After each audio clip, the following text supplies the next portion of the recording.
Yeah. You do get, and the other one's for the entire.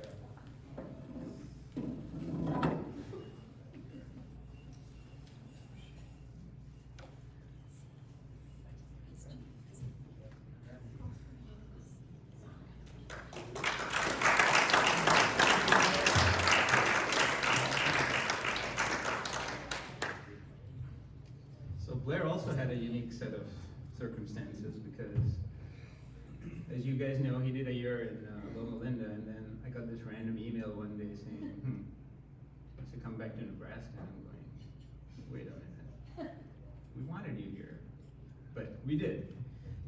So he, that's a I think that's a huge decision, I'm sure you and Amy made as a family, because you were in a solid program and you were going to take a random chance of leaving that program and re-entering. You had to re-enter the match, in case you guys didn't know. It wasn't a lateral transfer, so there's no guarantee that you're going to be here. And I think that has a uniqueness in itself, because I don't think many of us would have taken that on. It's a big risk.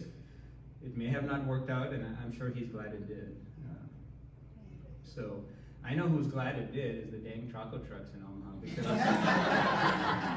and I think the one on 24th Street now is probably going to go out of business because Blair's not going to be driving from 180th to 24th anymore. Greek Islands, that's right. Greek Islands and Don't forget the Raising Cane's too. Yeah. Kirsten Coffee and Minion. Blair's got the food. So maybe you'll convince Javi to put a truck in your parking lot and life will go on. So, that comes back full circle for you guys, because you did demo school here and now you're going to make this your home. And enjoy it. I'm glad it worked out. And I hope you are. We've enjoyed having you back here again. So, well, I'll leave the other roasting for the others to do. So I'll have you come up. Appreciate it.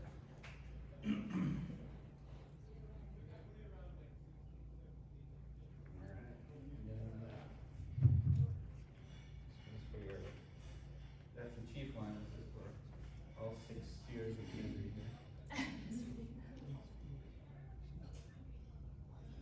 Thank you. All right.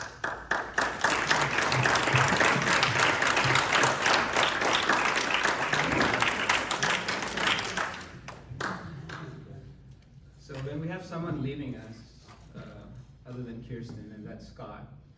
And I curbsided Saren earlier, but I'm going to apologize in public. So last year I had one of these for Saren, which was a certificate, but she matched here, so I was like, I didn't put as much into it, and I forgot about it, honestly. And Pat one day randomly during the year asked me about it. I'm like, crap, I don't even know where it is. And then the other day, some of you know I have a little office in the back of my car, which I shouldn't tell you. And I was going through it, and I came across this one envelope, and I was like, oh, that's Saren's certificate. So Saren, I apologize, but I will give it to you. But now you're in the program, so it's not. But Scott, we enjoyed having you this year. I'm really happy you matched. You are going to make a great oral surgeon. I wish it was here, but you're in a solid program in Fresno. You're in better weather. I can't offer that here.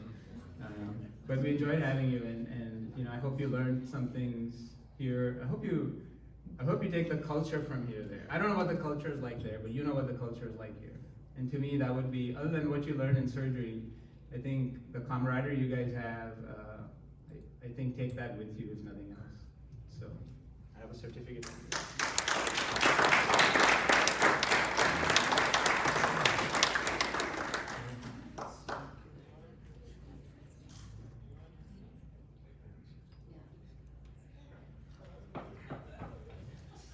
And as he's walking by with the flowing hair, if I had hair like that, I would still be playing the bass guitar in my basement.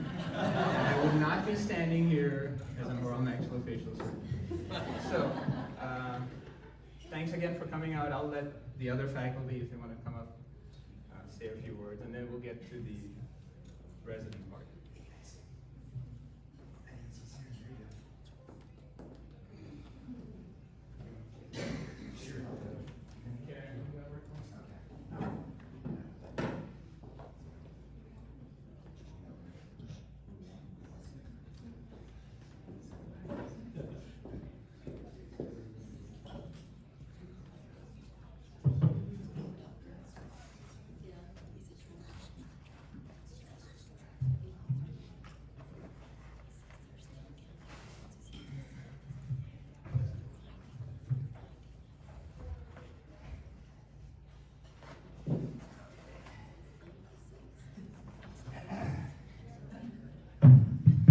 Is this thing on?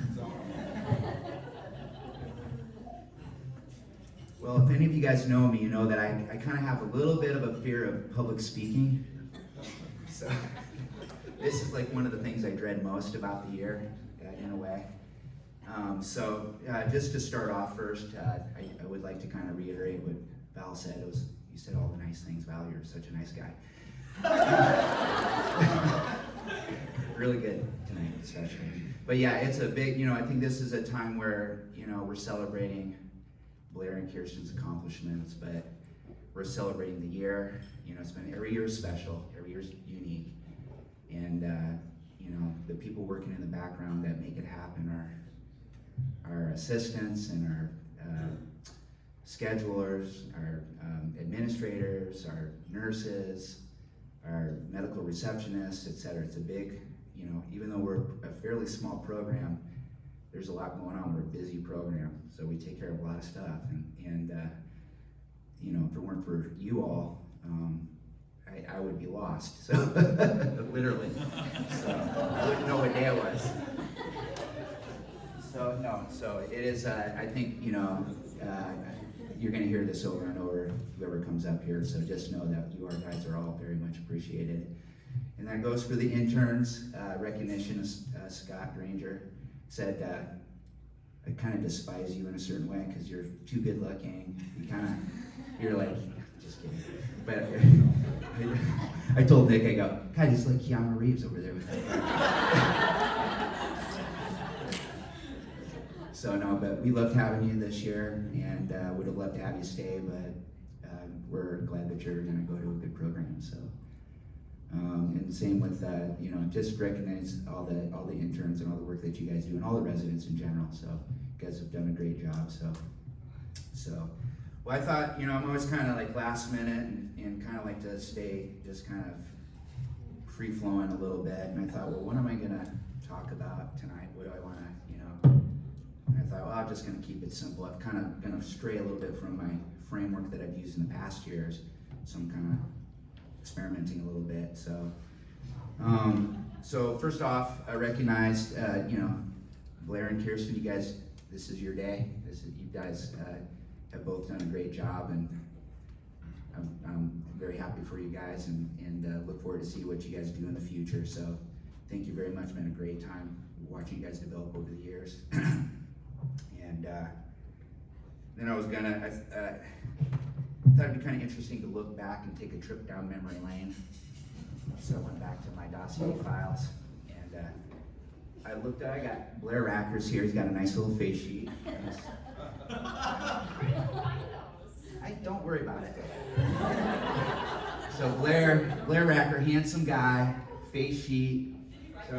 So which is always good if you're gonna we have a unique way that we choose our applicants or choose our residents and how we end up with residents. But there's a lot of democracy. There's a lot of exchange of ideas, and it really starts with this. We flip through this, and then we write notes on it, and then we try to get together and say, what do we think about this person or that person, etc. So I thought I'd just kind of revisit. So we'll look at Blair's.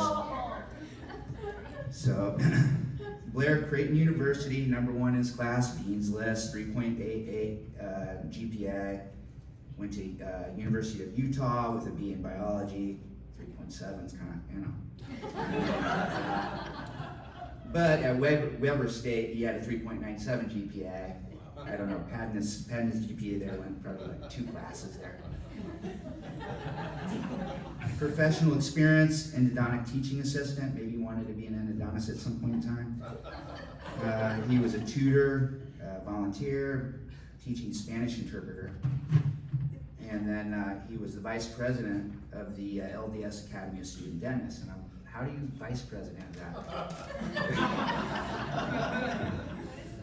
And then you won the Swindle Memorial Scholarship. I don't know about that one, in 2011. I did some research with Higginbotham, looking at a co-leader of a study investigating the efficacy of new age polymer dental burrs. Good job.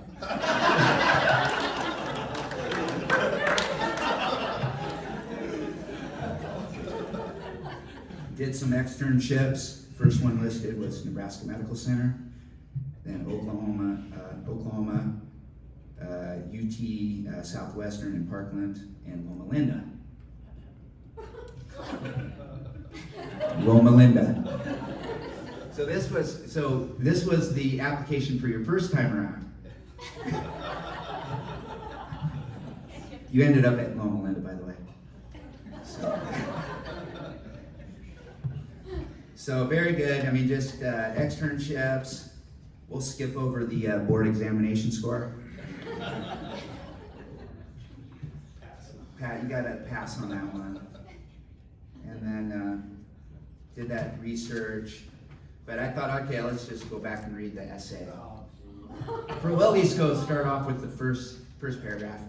It's kind of fun to go back and look at these things. During an oral surgery externship last April, an older male presented with a self-inflicted gunshot wound to the head. As I reviewed a CT scan with the oral surgery residents, I couldn't believe that he was still alive. The bullet had entered beneath the floor of the mouth and obliterated nearly everything in its pathway. The following day, I was able to scrub in and assist the oral surgery team in the mandibular and zygomaticomaxillary complex reconstruction. I was fascinated as they detailed the Weber-Ferguson approach with a pericoronal flap.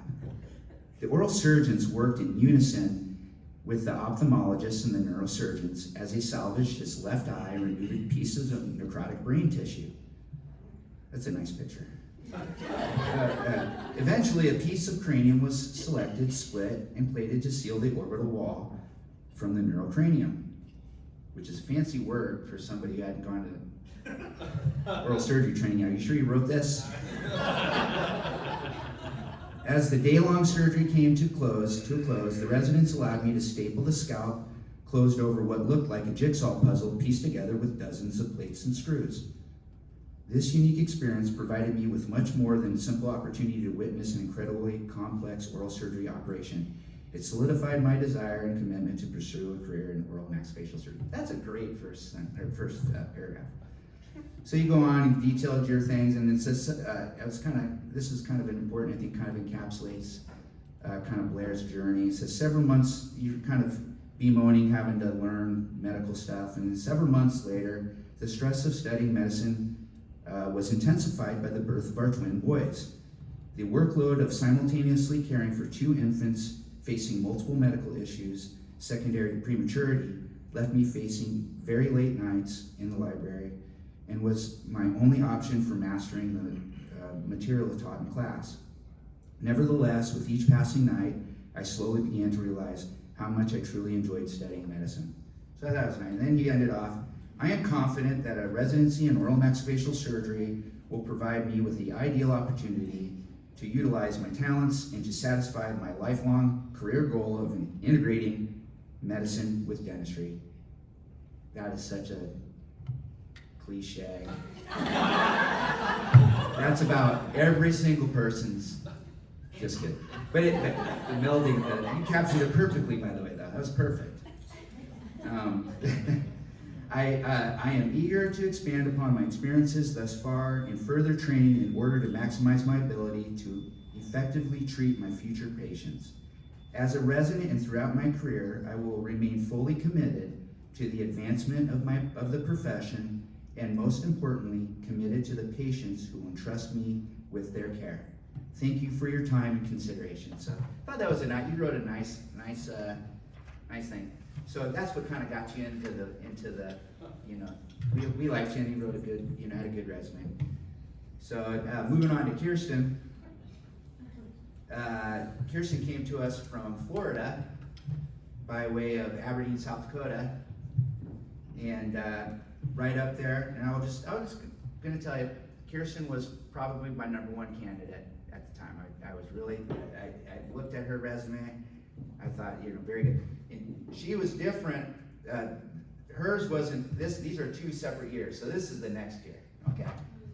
So, but Kirsten's coming to us from Florida. Had great board scores. She went from 15th up to 5th in her class by the time that she applied. Kind of things that stood out: awards and distinctions. She's Dean's List, graduated with honors, Junior Equestrian of the Year in 2007. Interesting. And then did some externships. Did externships at UT San Antonio, at Louisville,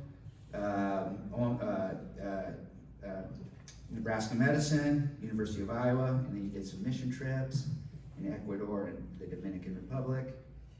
And then you're teaching. You did some dental anatomy and operative teaching assistant stuff, and then anatomy teacher, tutor, etc. So then you did a study on histological and immunohistochemical differentiation of glandular odontogenic cysts with features of GOC that was presented. So nice academic thing. So okay, so we'll move on to your essay. Sweat began forming on my forehead despite the early morning hour.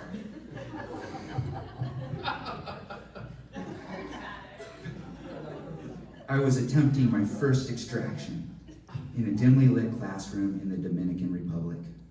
A few minutes earlier, I partnered with my upperclassmen to learn the basics of dental evaluation, local anesthesia, and proper extraction technique. Although I was a novice, I confidently began to work. When I told the patient in elementary Spanish that the tooth was out, he jumped up and gave me a hug.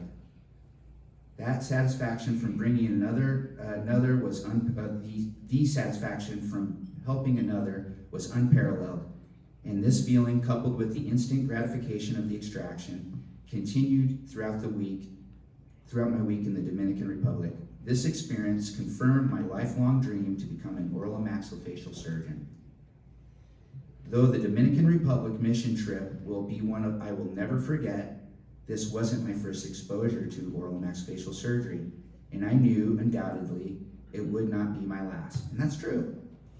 So, just kind of, you're moving through stuff, and then I thought it was kind of interesting. I believe teaching and being teachable is critical to this profession, and they are qualities that have always attracted me. And I assist with labs, tutors, and teach whenever the opportunity lends itself. Additionally, I realized the value of self-learning, so I took the initiative to complete a case report for the use of navigation in mandibular trauma. Did that ever get published?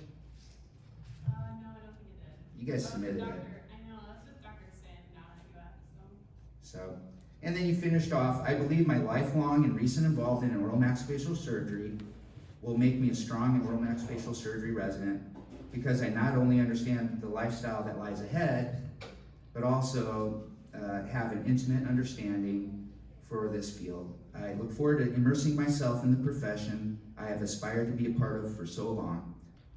As I demonstrated, my intention of becoming an oral and maxillofacial surgeon is passionate and clear. So I thought it was nice. You had some nice, you both had nice letters of recommendation. You had Dolick, right? You had a really nice one. Kind of running a little long here, so I'll finish up. But so just thought it was kind of nice to go back and look at your guys' words before, we go through a lot of these, and so, I managed to keep a couple. So wanted to kind of just finish off with some, I did want to say a little side note. So, I've told Blair this, that, so when Val told us that, Blair was looking to come back to Nebraska Medicine, I was a little bit miffed. I thought, well, screw him. You made your choice. I mean, not screw him, but meaning, I was kind of worried that, if we were getting too much pro Blair, that maybe we would lose out the opportunity of getting Kimbler. And so I just wanted everybody to realize that, I was kind of, in a way, questioning Blair. And when I look back on it, I thought that was the worst decision I ever made. Like, when I look back at my judgment, you've been such a great resident, Blair. So, and you as well, Kirsten. But I just look back to that moment where we got lucky with both of you guys. So, Just a little bit of words of wisdom. This is kind of the spontaneous thing of the moment, but I was driving there, and a song popped up and I thought, this is a really good graduation song. And that's by Green Day, and it's the time of your life. And for a kolache, could somebody tell me what this song was on the finale of a sitcom, a very funny sitcom? Friends. Wrong. I thought you should be ashamed of yourself. No. Seinfeld. There you go. So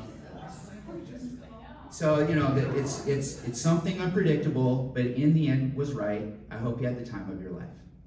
There you go.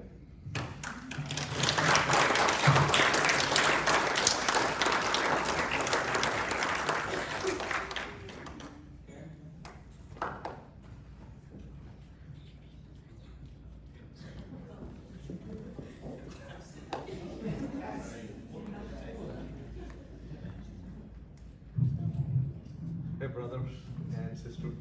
I came here just to, say a few words. Please, I apologize. I learned the meaning of apology today. Apology is something where you defend your defense of a proposition or an argument. So apology always doesn't mean to say sorry.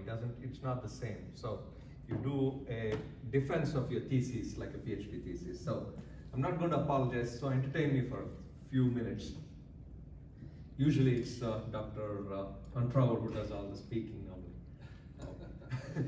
I won't outshine him, no.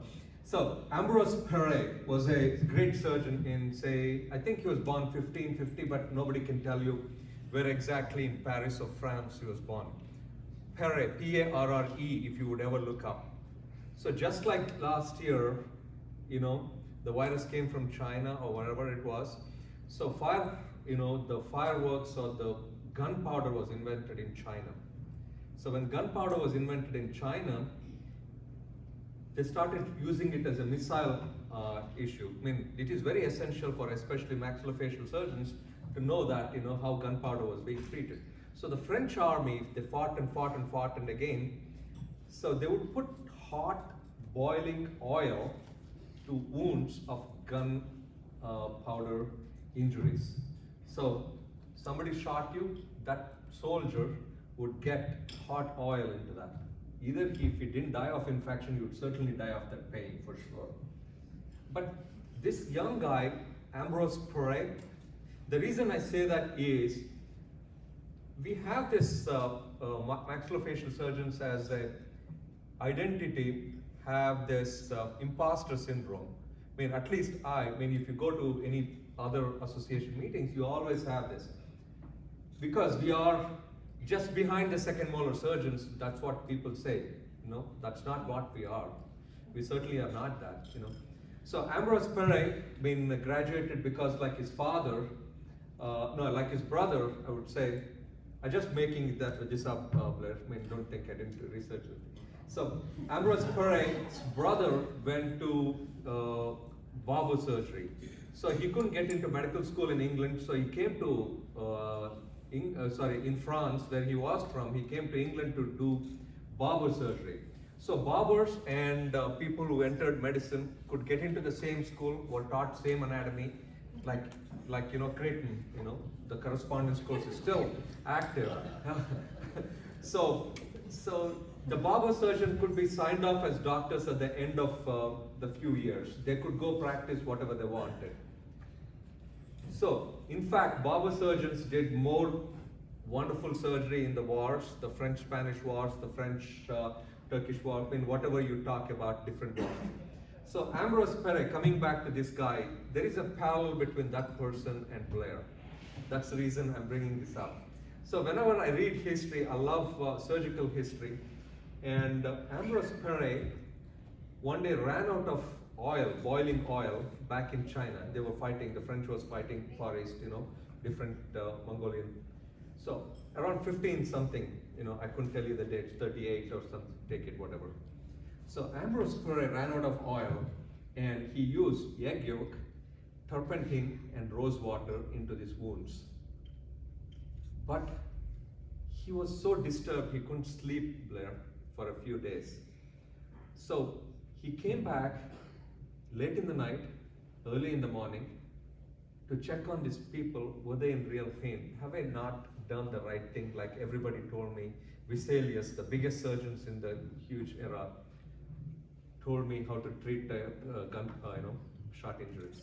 So anyway, but they were not in pain. So he realized, wow, how do I go against the tide? Every famous surgeon so far till then, talk about Calvin and all the big surgeons in Europe are all talking about how oil is the thing to use for gunshot injuries.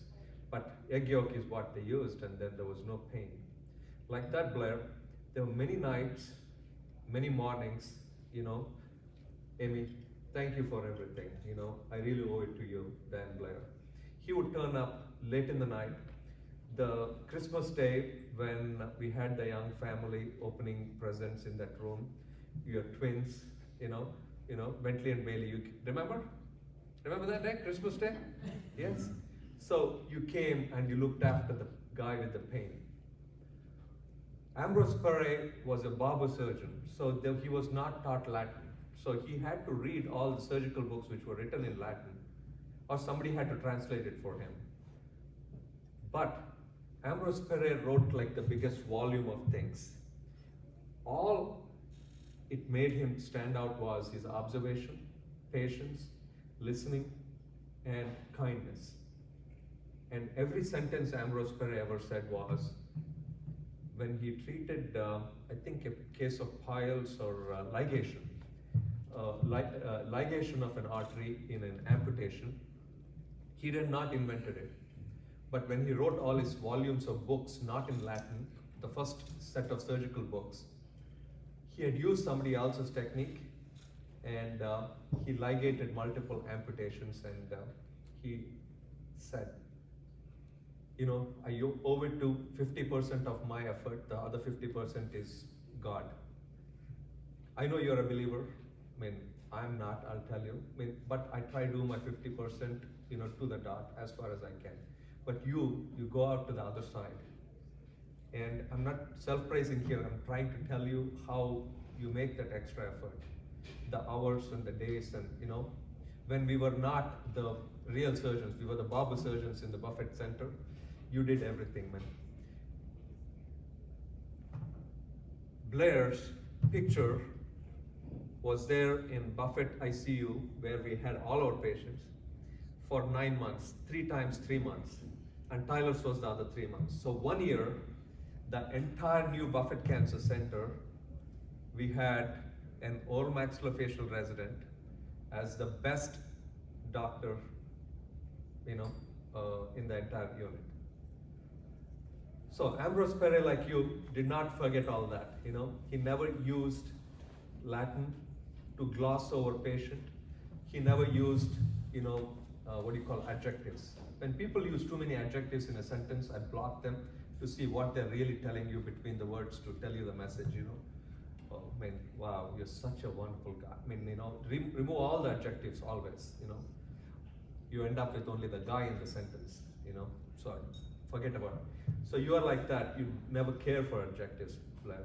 So the nurses, the patient you flew in from Seattle to see us, even now, the accented Spanish you can speak, the native Spanish you can speak, that's a gift.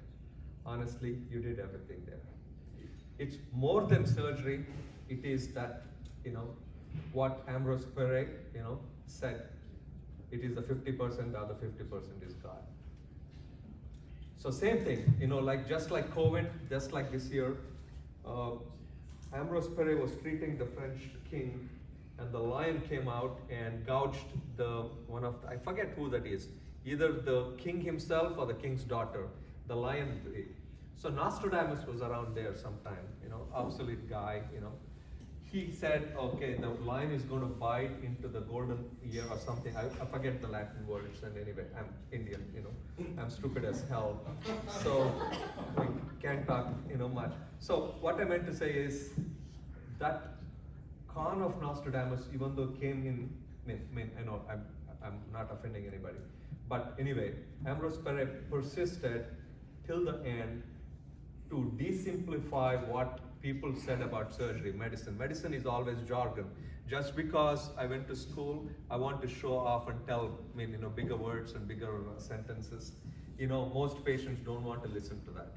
So you made most people comfortable. If it was a homeless guy to the most unkempt person, you made them comfortable.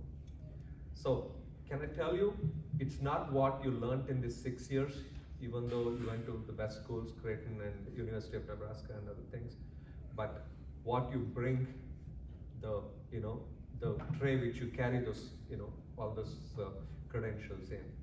And you came to a wonderful program. I'm glad you came here, and I'm glad I met you on that day as an extern to Boys Town, remember? To do surgery as an extern. And I forgot maybe, and then I realized that you're back again. But I really liked your mettle when you contributed so many hours of your life into my life, into my kids' life. Thank you. Appreciate you, Blair. Thank you. Kirsten. So,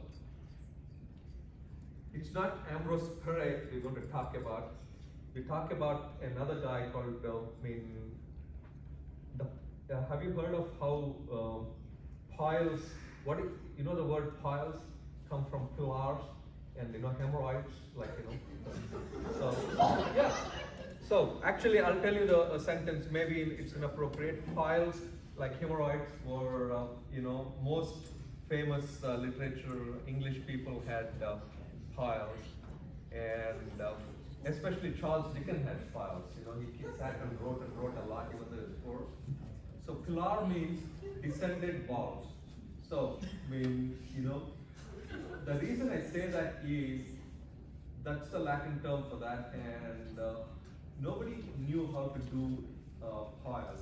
Multiple people had tried. Horse, I'm trying to tell you this because frontier medicine or wilderness medicine is your passion. I want you to go do that and do it really well. And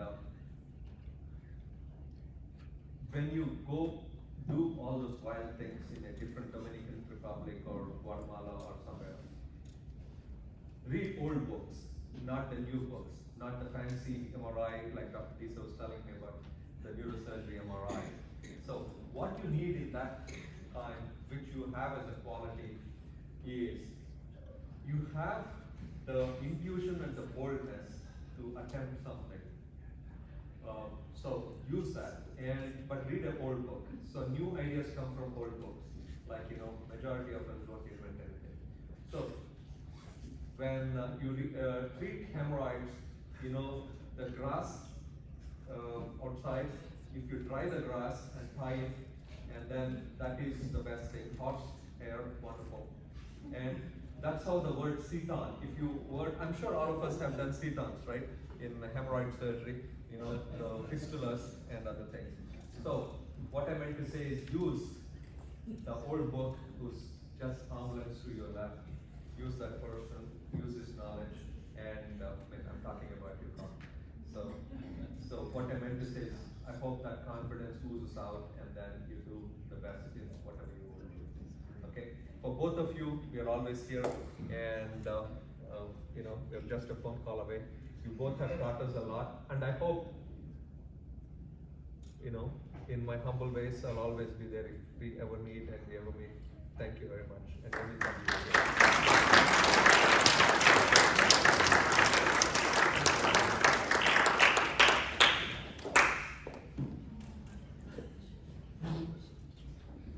Well, I don't have any wonderful people to quote or resumes to talk about, but I just want to congratulate both of you. It's been really fun to kind of take two different perspectives on both of your journeys as residents. Obviously starting out with you guys as a resident and then coming into this position. It's been great to see you guys grow. Blair, I didn't have the pleasure of knowing you at Creighton because our paths didn't quite cross there.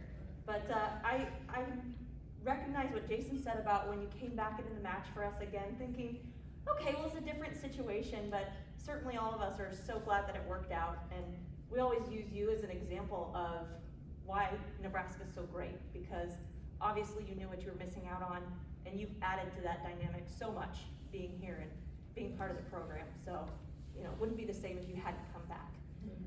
With Kirsten, you know, I knew I wanted you here from the very start.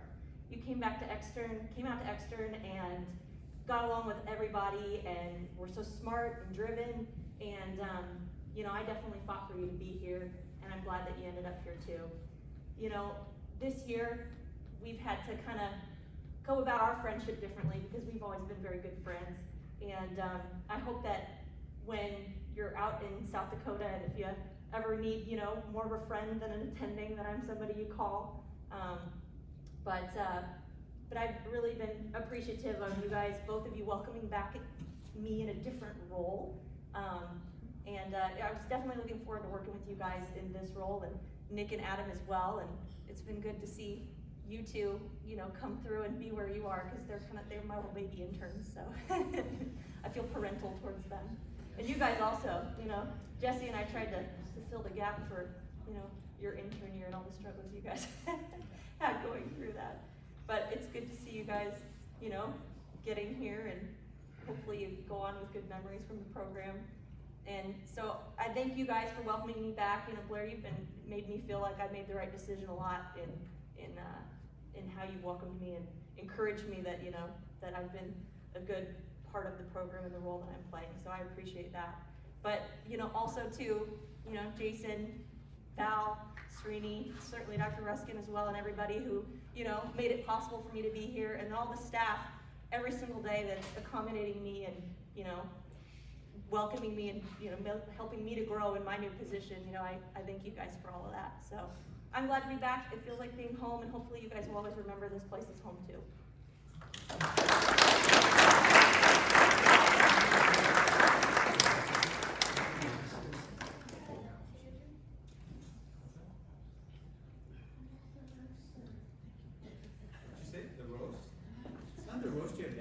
Nikki, you think it is. It's not a piece of meat like he's always thinking. So, all right, Kirsten, do you want to start? Why don't we do it normally? I forgot. They speak first, right? I'm having a senior. Yes. You guys speak first, and then you guys, right? Help me, try and. Yeah. Okay. Real quick, I forgot. We have to. Chief first. Chief first. Yeah, Chief first. We have ladies. Kirsten first. But in this gathering, since a lot of you are here and don't know, we have a couple of new. Well, Sarah's not new, but she's newer. So Sarah Whitmarsh is our scheduler, and then Bria Fosberg is a new nurse that just joined. So they're both going on to the residents so they know who you are, because they'll be coming up and they don't know you yet. So I thought maybe say hi to them. All right, Kirsten.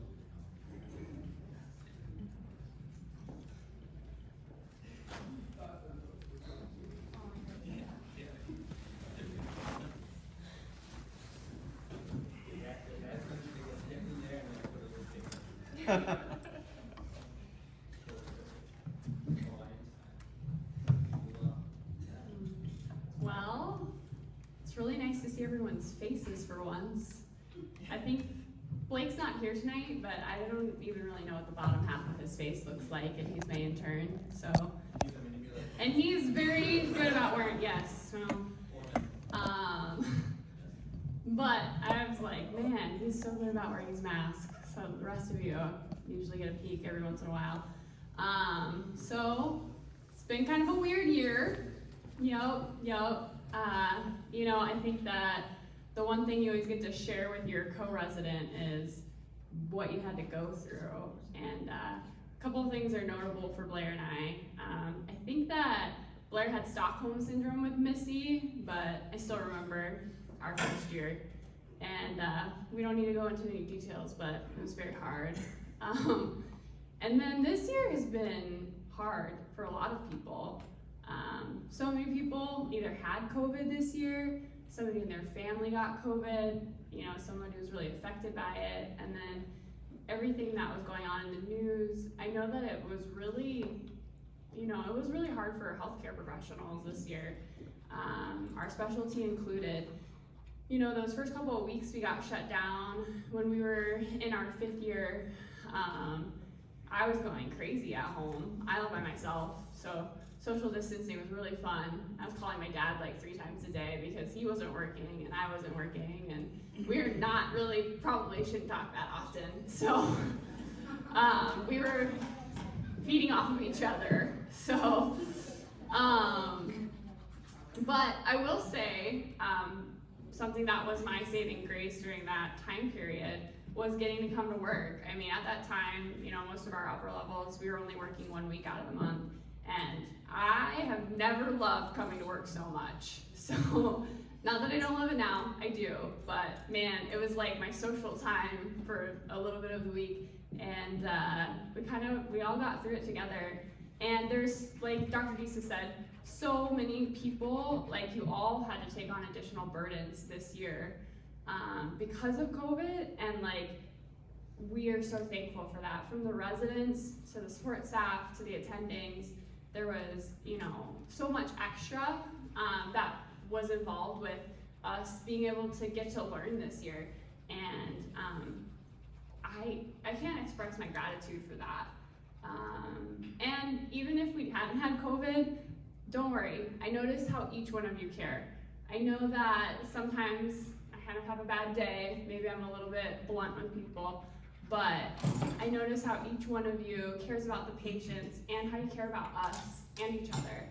And at the end of the day, I think that that's probably what's most important, is that we care about each other and our patients. So anyway, a few highlights that kind of come to mind. I wrote this speech a couple of times and just like abandoned all of them, so I'm kind of winging it tonight. So if I start rambling for too long, please someone cut me off. So of note, I have to say, Dr. Untrauer, I will never forget during our 5th year how big your eyes got when that spinal needle went into your finger. So, a little backstory, we were doing an NOE fracture. Dr. Untrauer is very excited about trying new techniques. And he wanted to try to use a spinal needle to pass some suture to like help fixate this NOE fracture for a patient who had pretty traumatic injuries.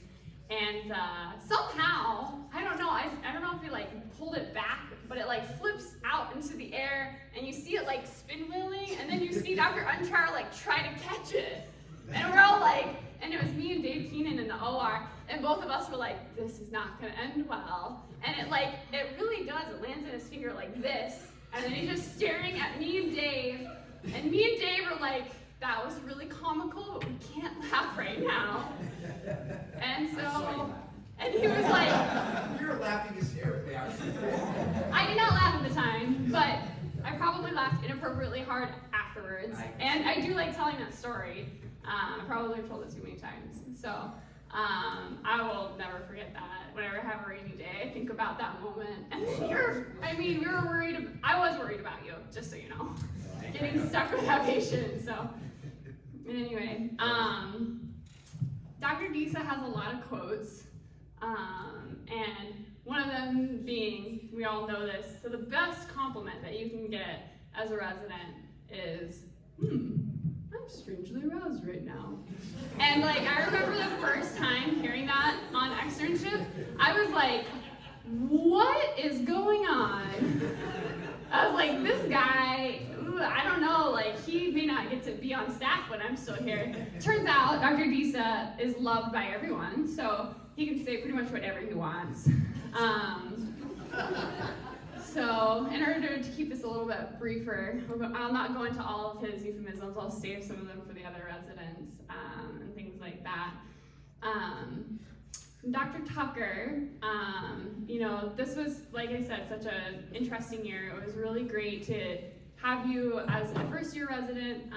I think you really helped bridge the gap when Blair and I only had one chief resident. And you always took the time to teach us, and you did the same thing this year as a new attending. And, you know, it's been really great to get to see a friend and a mentor get to be an attending at this university. It's, it's such a good place to be, as we all know. Scott maybe not, but we'll get to him later. And Dr. Ruskin can't be here tonight because he was on vacation, and Blair and I really struggled to try to find a date to get this planned. So anyway, but Dr. Ruskin, he's a very interesting connection with my dad and I, because my dad was taught by Dr. Ruskin, and so I got to learn under him as well. So I know a lot of stories about Dr. Ruskin. One of the quotes for him, which my dad told me never to repeat, but apparently he knew about it anyway, is Dr. Ruskin's nickname is Cheif Black Cloud. So anyway, but he knows about it, and he's got a lot of other nicknames too. But that was always fun getting to work with him. So I'm not going to go through each one of the residents. I love you guys so much. But in order to kind of keep it a little brief, we'll keep this to our interns. Blake can't be here tonight. I'll say I love Saren and Scott. My only beef with you guys is that you could never keep up with me on rounds when we were walking. And Blake was the only one that could keep up when we were rounding. And so I always had to walk slower with Saren and Scott. But it was worth it because they were good residents, so slow down a little bit for them. Saren, I'm so excited that you decided to stay here. I always thought you were an incredibly hard worker, and you're quite the personality once you get to know you, and I'm so glad that you're gonna get to complete your residency here. I'm really proud of you. And Scott, I feel like you're a little bit of a traitor, but I'm really excited for you to get to go to Fresno and get to see you move on and complete your residency there. So anyway, I wish I could thank each one of you personally, but we're not going to turn this into an Oscar speech. So anyway, finally, I have to thank my family. I'm sure you all have realized by now that I complain a little. And so the person who got the brunt of my complaining was usually my dad. As some of you may have picked up on, my dad's pretty much my best friend for obvious reasons. We're very similar, and we're in the same profession, so we have a lot to talk about.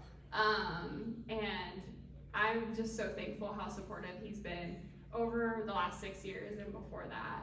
And then on top of that, obviously my sisters, one of which I got to be here tonight, they've always been so wonderful. I have 3 best friends, and they're always there for me. And my mom is still the best mom ever. So, yeah, I really thank you guys so much for all the support you've given me over the years. So, anyway, that's pretty much it. I can't express my gratitude for everybody.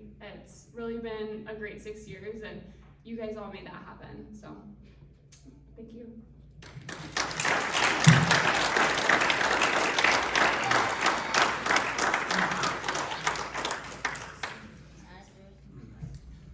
Well, Kirsten spared all the other residents, but I can assure you I'm not going to. So she's a lot better speaker than I am. So to make up for that, I had to prepare a PowerPoint presentation. Wondering why you didn't have time to do it for case conference. Well, this is why. This is why.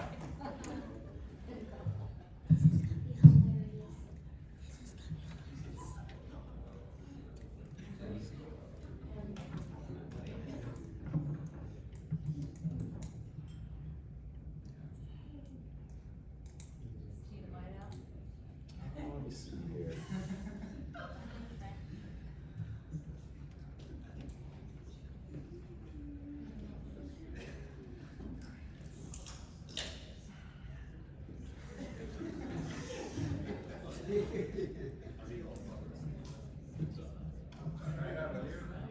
I did. I tried it out earlier and it worked. So give me a second here.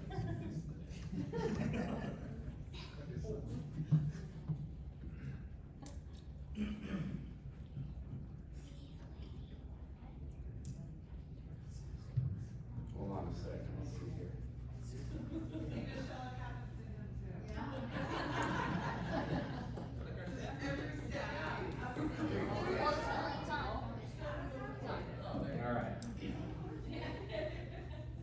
thanks again, everyone, for coming out tonight. I just, like I said, I wanted to have a small tribute for each and every one of you, and prepared just a small presentation for you today. So bear with me, all right? First and foremost, I want to say that I'm grateful to be here. You may think it's biased that I say this, but I know without a doubt that this is the best oral maxillofacial surgery program in the nation. We have the best faculty, residents, staff, nurses that you can get. And I know that because I've been to other places. Sometimes you really don't understand what you have until that thing is gone. And I hope you really understand the trueness of that as I speak tonight. We've had a great time over this last 6 years, and this picture demonstrates just the type of fun we have. By no means is this presentation supposed to be serious, so I'm not going to make it.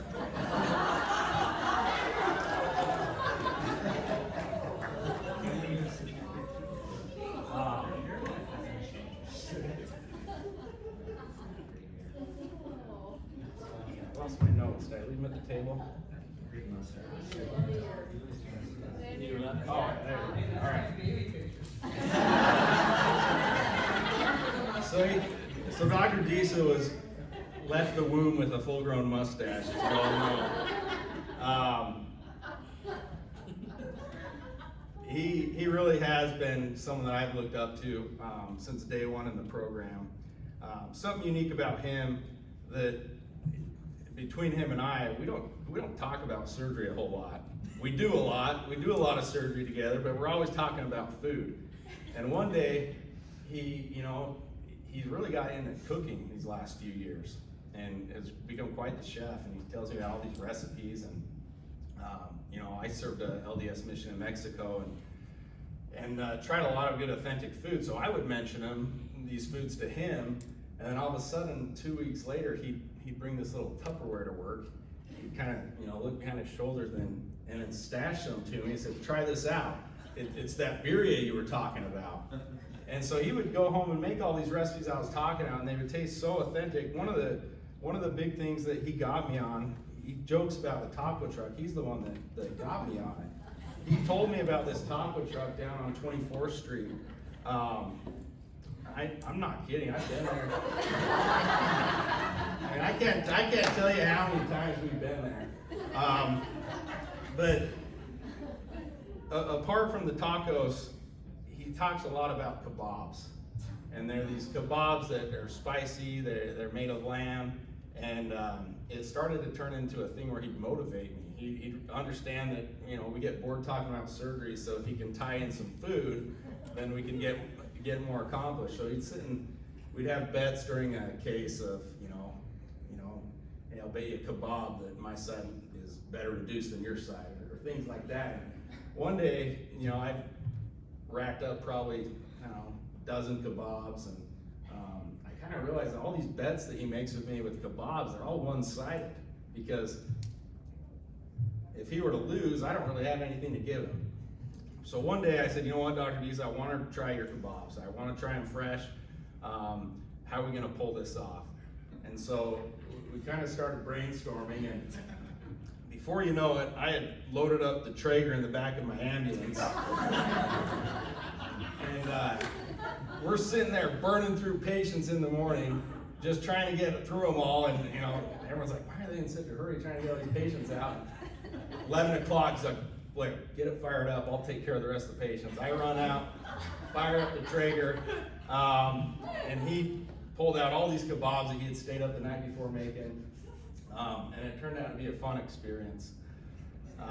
Now that I'm leaving the program, there could be a shortage of kebabs because he has no one with that much interest in them. So I decided that the best thing that would paint that picture would be silence of the lamb kebabs. This is also the main the movie that Dr. Disa quotes most. He has this weird fascination with it. But it's the most electrifying, exciting food experience you'll survive this year. Going on with Dr. Unschauer. Dr. Unschauer, I also consider one of my good friends. He's never afraid to jump in and act like a resident at times when we are out on courses, or one day we hopped in the back of an ambulance and drove to the Greek Island. It's one of our favorite restaurants near the hospital. And, I do want to tell you, Dr. Unschauer, and I don't want to make you feel bad, but I think now's the time to do it, because you had plenty of fun roasting me up here, but you've been saying my name wrong for the last 6 years, all right? It's Raker. And when you said it tonight, after the first year I let it slide, I didn't care, and then I came back after med school and you're still calling me, and by then it's just like too far gone to correct you. And when you said it tonight, one of my boys said, "It's Raker," you know? Kind of reminded me of that. The thing with Dr. Unschauer, he's always down to have a good time. The picture on the left, your guys is right. That was one of our poor externs' first day on the job. This guy came from Lincoln. I forget his name. You know, Jason. He had an interesting story, and you know, within an hour of clinic, I come out of a patient's room and I see this guy in a headlock.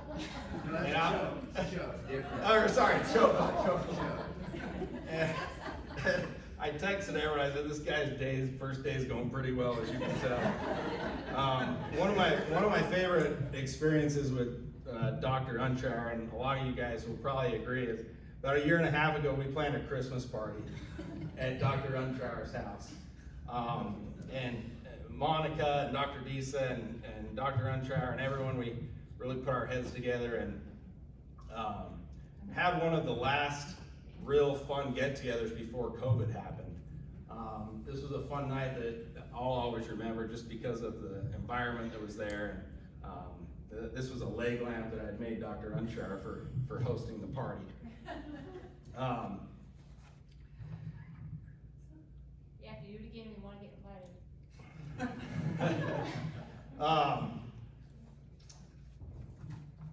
Dr. Unschauer, if there's a movie that I could come up for him,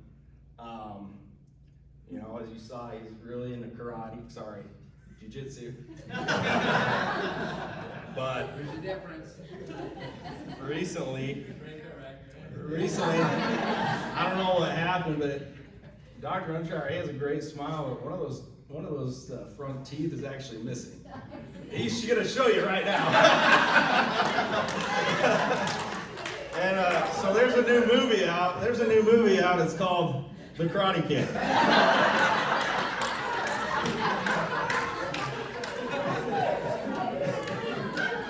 Starring Jason Unschauer and Pat Morita.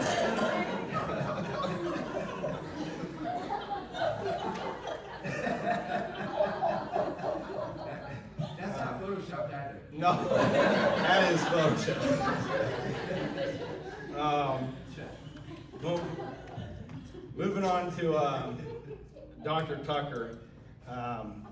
Like Dr. Tucker explained, I had known her very well my first year. She was a 5th year resident here, and then she moved on to South Carolina and was in private practice for a few years, and then came back.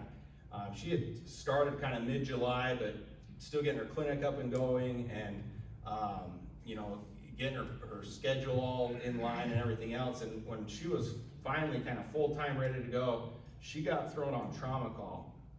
And I wish Blake was here tonight to verify all this, but I kid you not, in those first few days of trauma call, this picture was me in St. Luke's Chapel. It's the closest place I could find to say a prayer. After we got about 25 or 30 trauma consults in that weekend. Blake Neese, the poor kid, he was so tired. We were sitting there waiting for another one of our, I was either a gunshot wound or a panfacial fracture. He fell asleep waiting for the patient to be rolled back. Something cool that I was able to do with Dr. Tucker recently is she got asked to take part in a surgery with a lemur from the Henry Dorley Zoo.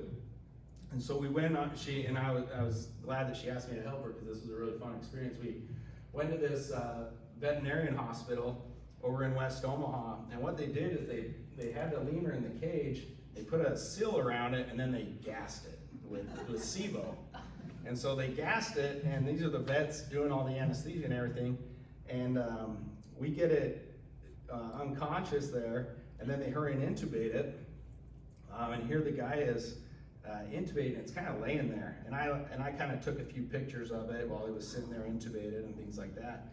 And all of a sudden I see these fingers start to like twitch, okay? And these fingers are like, I don't know, they're like 6 inches long. As you can see there, kind of look like bat hands. Soon that finger starts to come closer to the tube, grabs it and pulls it out. The lemur starts thrashing around. This guy in the green grabs the lemur, it dug its claws in his hand, and the guy had blood coming down his arm. That was our experience. I don't know if you were there yet, Dr. Tucker, if you showed up just a second later, but that's kind of how it started off. But eventually it ended well, and we were able to extract this long tooth from his jaw, do a debridement and close him up. My kids went on a field trip to the zoo, I think a few days later, and I told them to keep an eye out for it. They thought they were pretty neat telling their friends their dad had worked on the lemurs, but you know, if there's a movie that would explain Dr. Tucker, she's very spunky, fashionable, and doesn't take crap from anybody. So there's this new version out, it's called Legally Blonde OMFS Edition.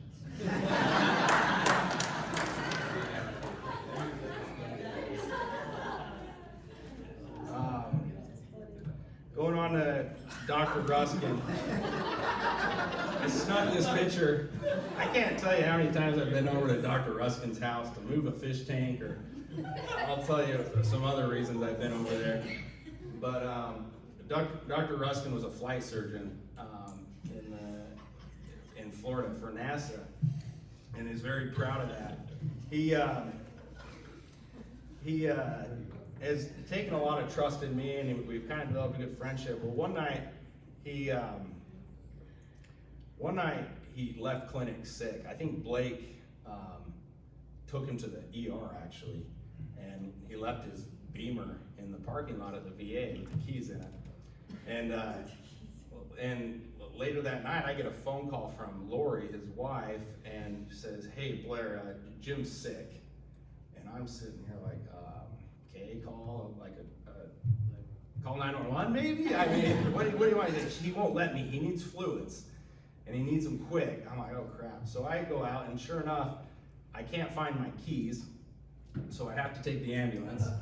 And I get in the ambulance and pull up to his house, and I have a little first aid kit, and I go in there, and he's on his bed and just looks like crap.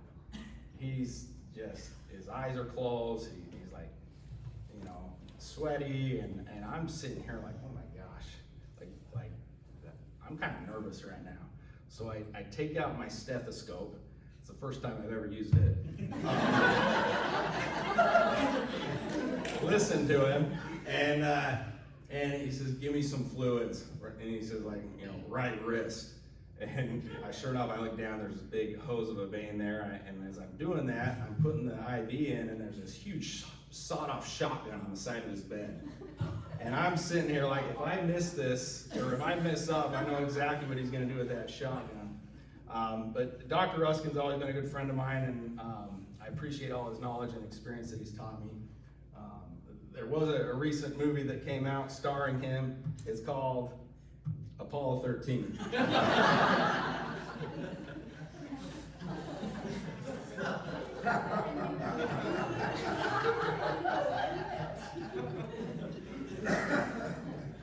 right.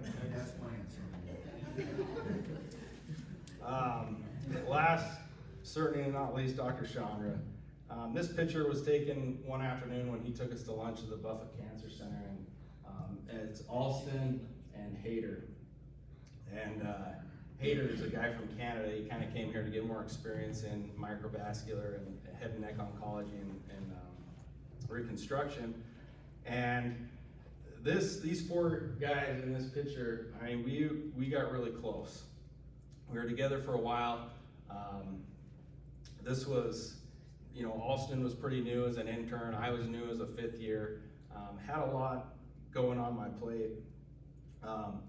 But things on this rotation start off a little bit unique. This was right in about January actually of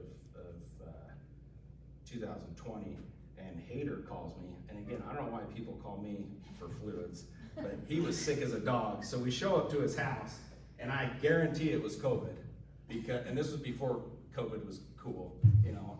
And he was sick as a dog, chilling. So Alston and I hooked up some fluids. You can see him hanging on the broomstick there in his apartment. But Hader was always kind of the Jesus of surgery. He had the hairdo, and that's him and I in a surgical shop in Salt Lake City. The reason I like rotating with Dr. Chandra is there's nothing that's typical or nothing that's usual or routine. I know you guys just ate, but I want to share you one of the first things that I saw being on Dr. Chandra's service. And I show up to the VA, and Dr. Chandra says, "We have a goiter. It's rather big." Okay, a goiter, goiter is like a big nodule on your thyroid. And so we go and take it out, and it's not big. It's the size of a softball.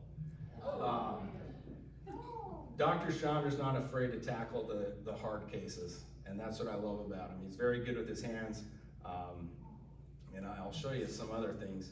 One thing about Dr. Chandra is he always seems to be in the right place at the right time.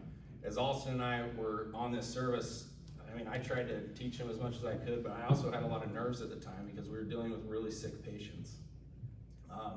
One of the flat patients that we had just got done operating on all night, I went to check on him with Alston the next morning, and right as I'm walking into his room, the patient had pulled out his trach, or the nozzle that's coming out of his neck that he breathes through. And this is an emergent situation. It's a scary situation. And Dr. Chandra had taught me what to do, and I had known what to do, and as we're hurrying and kind of scrambling to get the bougie and everything else, all of a sudden Dr. Chandra comes out of thin air and shows up and helps retract, and it was bleeding everywhere, and just as swift and smooth as possible, cool as a cucumber, Dr. Chandra gets the trach back in and obviously saved this guy's life. Now, as far as being in the right place at the right time, that's not always a good thing for us, because one time, Dr. Chandra and I, again, food, we went to the taco truck. And we also went in my 1972 ambulance. And we go there, and this was this day, this was right after this happened. We get our tacos, and I'm paying for them, or I'm picking them up from the window, and out of the corner of my eye, I see Dr. Chandra just start running down the sidewalk. And I'm like, what is going on? And I look over there, and there's two guys. One of them had just dropped flat on his back and was, you know, seizing or passed out and not well. And I run over there, and 5 feet is the ambulance parked, and I'm sitting here like, why now? I'm gonna have to use my ambulance here. Like something bad's gonna happen here. And Dr. Chandra's like, you know, and this guy's buddy was laying over him. He's like, no, he's fine. He always does this, And I think they had some drugs to hide or something like that, but they were definitely homeless, and one of them had passed out. And Dr. Chandra checks his pulse, makes sure he's breathing, looks up at me and says, let's go. So we get, and as I'm pulling around, as I'm walking around the back of the ambulance, there's this other guy walking down the street, and I say, hey, call an ambulance. and he looks at me, and anyway, kind of a unique story. But like you said, you know, it's kind of unique. I had my kids come tonight, and there's a reason I did that. They've played a special role over the last 6 years of my residency. They're always so excited when I come home. because they asked what I do and what I did that day or who I operated on. And you know, half the time I would have to, you know, make a few cool things up because I didn't want to tell them that I had to change wound vacs all day or wipe people's mess up. But one aspect of Dr. Chandra's service that I really enjoyed, and he mentioned this, is one Christmas morning I was on call and I had to go take care of some patients. And this was Bentley and James. They were able to come with me and round on a few patients and give them Christmas cards and everything else. Another one of my favorite Dr. Chandra cases was the time we got to operate on this. I would ask my boys what it is, but I know exactly what they'd say. This was a lipoma on someone's neck, boys, all right? Get your heads out of the gutter.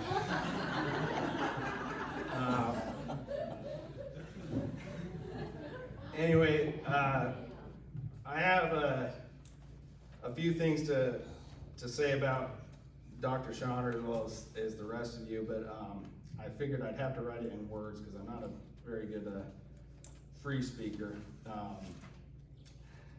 Dear Dr. Chandra, my 6 months with you was without a doubt the most challenging and difficult time of my whole residency. Despite this, it was also the most rewarding. At the time, I never thought I would say this, but in all honesty, I wouldn't change it for anything.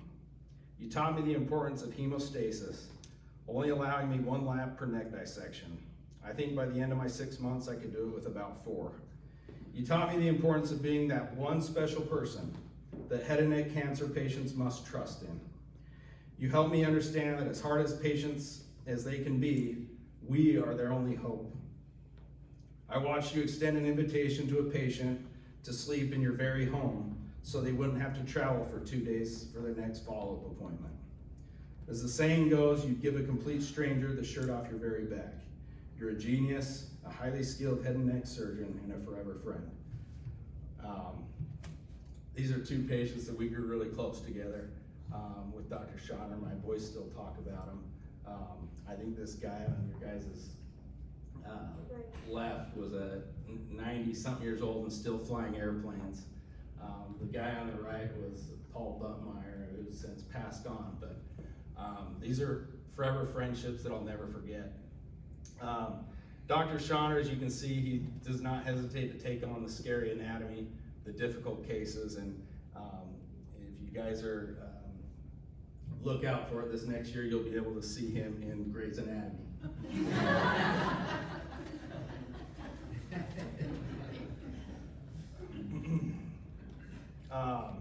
Just going back real quick, I wanted to say a little bit more about my other attendings. I kind of flew through it here, but dear Dr. Gisa, You can change the picture.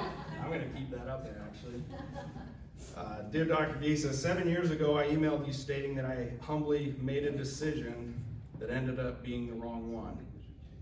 I was in Loma Linda in the thick of the Inland Empire, experienced a culture shock very opposite to life in Omaha. Although you had already selected people to interview for that cycle, you said you'd give me a chance at coming back, pending the agreements of the other residents and attendings. I thank God for the slim chance that you took on me coming back after I had turned it down just 12 months earlier. Thank you, Dr. Gisa, for giving me a second chance and an opportunity to start over, joining a program that is second to none. You taught me the importance of keeping calm during emergent situations, complications, and unforeseen circumstances. You're a chef, a father, husband, mentor, and one heck of a surgeon. Although our time together has come to an end, there is one place that I can count on running into you. See you at the taco truck.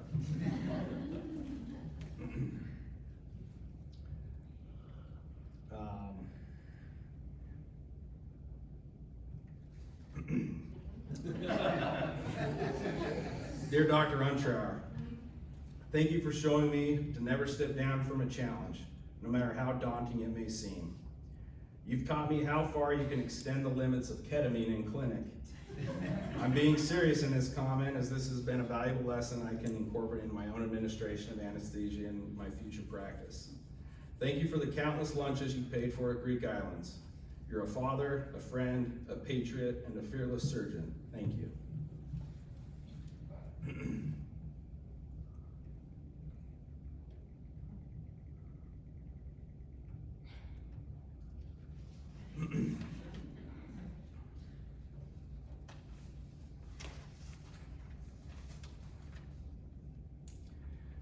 Dear Dr. Tucker, thank you for teaching me and showing me the way to handle a new level of stress that can be brought on by over 20 trauma consults in a single weekend.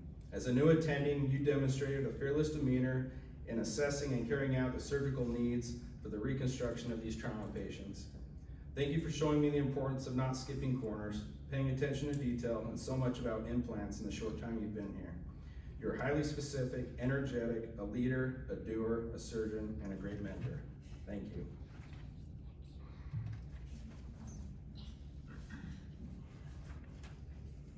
Dear Dr. Ruskin, thank you for taking the personal time to walk me through so many procedures over the years.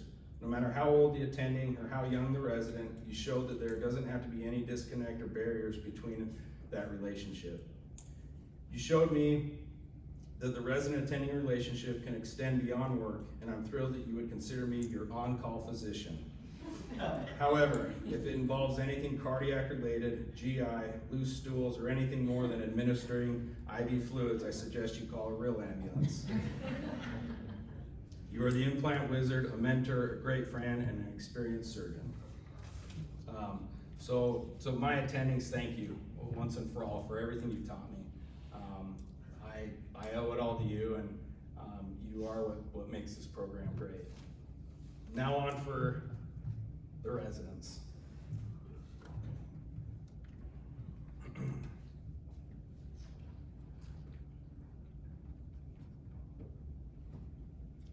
I'm just gonna start at the bottom and go up. I hope I'm not making you bored. I gotta get a drink.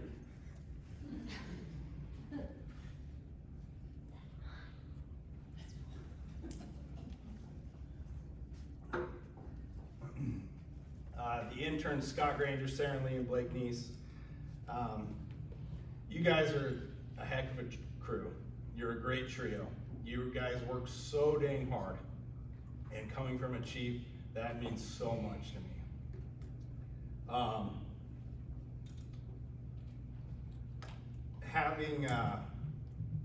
Having 4 kids and my wife that takes such good care of them and enrolls them in all these sports and everything else, you guys were the ones that made it possible that I could be a better dad, because you kept me away from the hospital more, because you worked so nicely.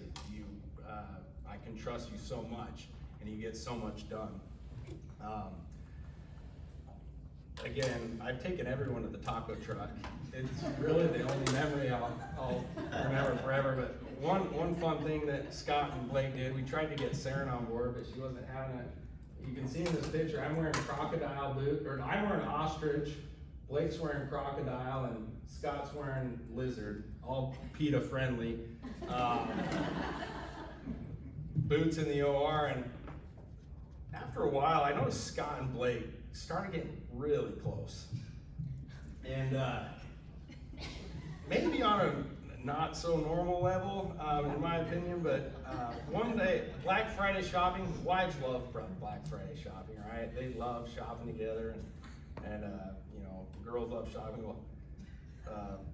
Well, my family was in St. George, Utah, and I had a stake, so I was on call, but they came over and like, Blair, let's go Black Friday shopping. I'm like, okay. I turned them down because I had to make case conferences or something, but they showed up to my house, popped the trunk, and they had bought about 6 pairs of cowboy boots from this Tacoma store. I don't know how much money they spent, but that relationship went a step further when they debuted in a movie called Brokeback Mountain.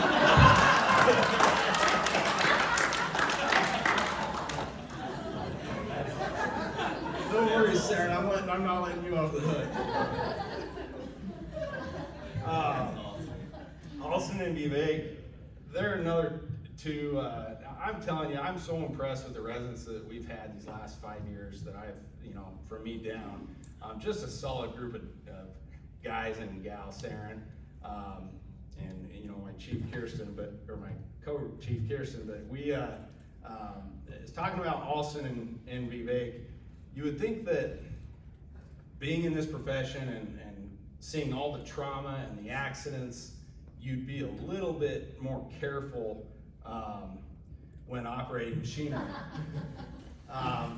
one time John Varner and Abby, they needed some work done in their backyard. And so we all came over and that's my house, and then John's right next door. And, you know, first thing you know, we're laying sod. Next thing you know, everyone's mounting these machines, and, you know, watch my son there raising the flag, he about gets run over.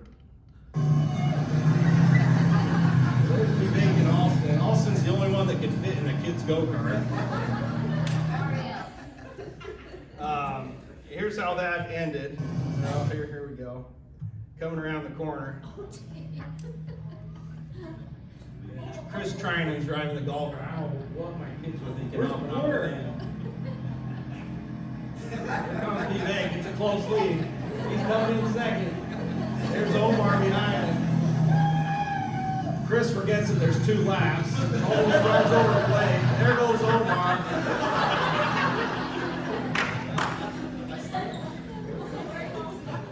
Oh, where's Austin? Oh, there he is. Kid's go-kart only goes 5 miles an hour, Austin.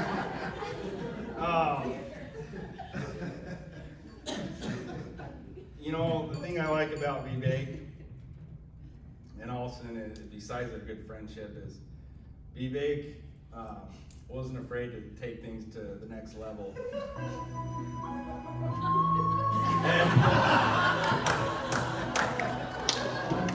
And become good friends with Saren.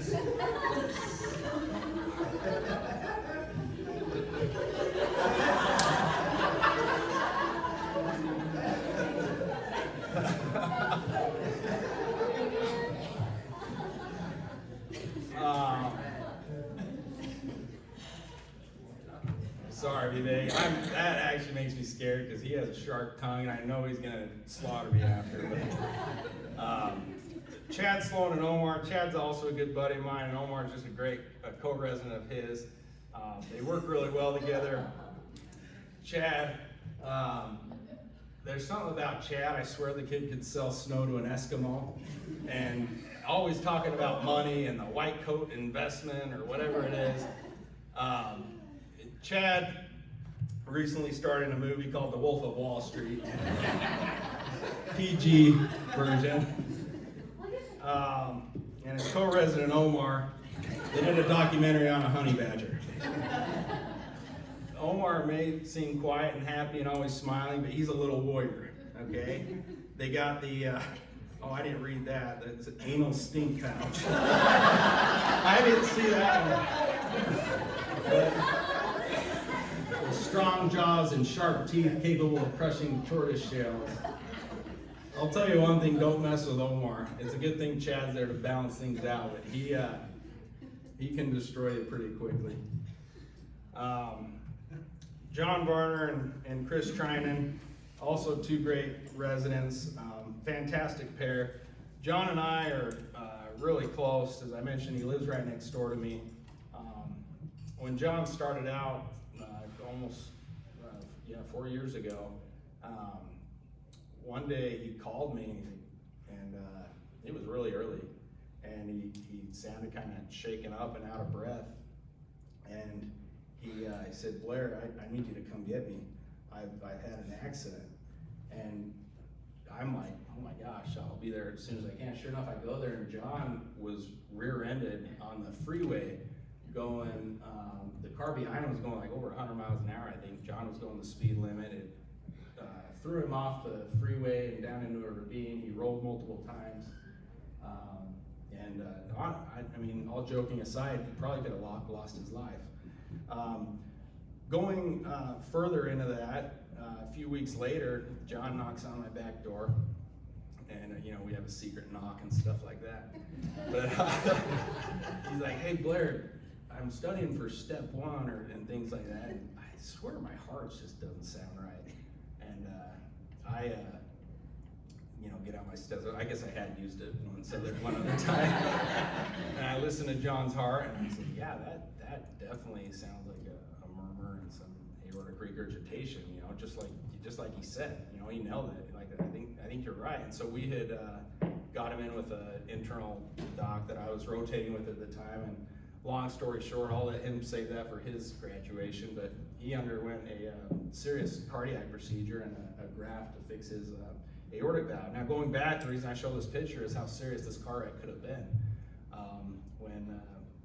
when John called me to help him that day, because he had enlarged aortic aneurysm, and this could have been more serious than we thought. John and I have always been close. We kill animals together. We live next door to each other, and the thing that's nice living next to John is he's got a full-blown farm right in his backyard that all my kids can stay busy at. Not only that, his co-resident Chris, they're both the kind of the country type. He kind of talks with that hillbilly accent, and Chris and John, Abby, what do you have? How many chickens? We have 25 birds total. 25 birds. There's a turkey, there's a chucker, there's 13 chickens, ducks of all different exotic species. Chris and John have been busy on season 7 of Little House on the Prairie.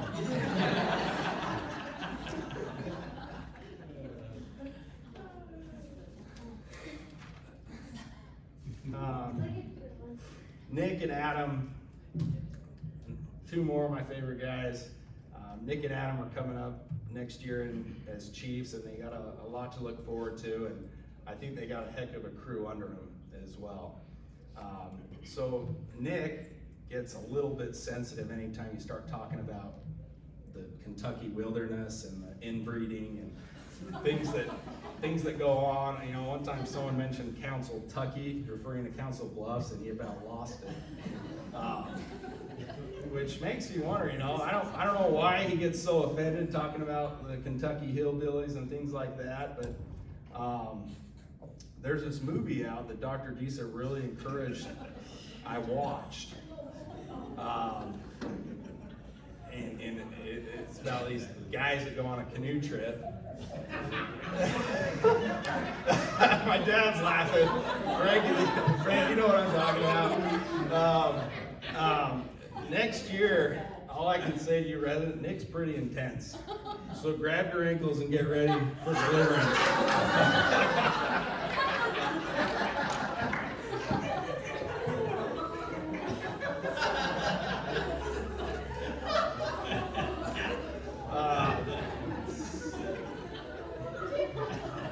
Anyway, halfway through the movie, I understand why Dr. Disa told me to make sure my kids were asleep. Anyway, I wouldn't want to finish that out without talking about my co-chief, Dr. Kirsten Kimbler. We've had a good run together. It's been a good 6 years. We made it without killing each other.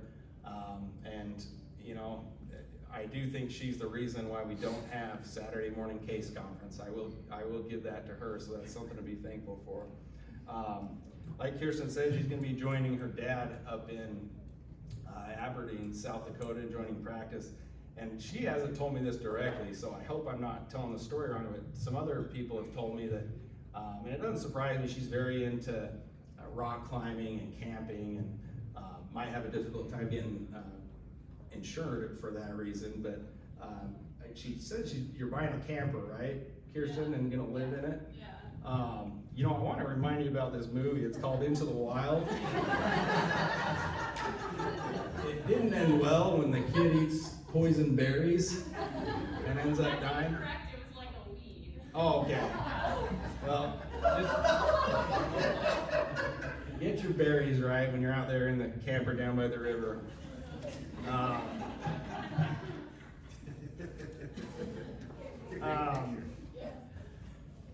To finish up, I want to talk about some other people here tonight. And freaking allergies are killing me.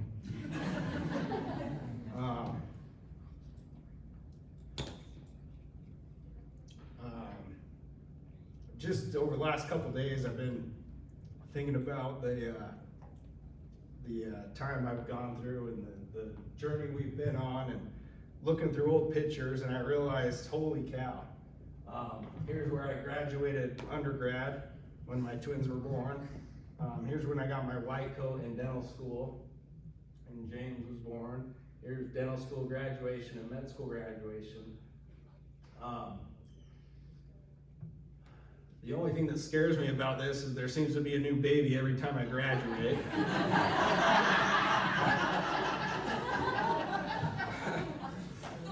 So, but I want to say thanks to my wife and kids for pulling me through this journey. These are some special pictures that I couldn't help laugh about. Times my kids have gotten awards in school, or times they visit me, and every day picture I'm in my flippin' scrubs, you know, because I'm always coming from work, and it kind of goes to show the busy life that a resident can have. I don't know why these kids look up to me as much as they do and see how much I'm gone. And going into the night and everything else, but I have them convinced they want to be oral surgeons, even little Violet. But I want to end on a note to Amy. Dear Amy, here we are at a time we've been looking forward to for about 15 years. When we got married, I don't think either of you or I could have imagined the road we took would end or would get to this point. 4 kids, 4 homes, 3 states, tears, joys, friendships, trials, and memories to last a lifetime. If I could have it any way, or my way, these certificates and diplomas would include your name on them as well. And with my Photoshop skills, you can see that can happen.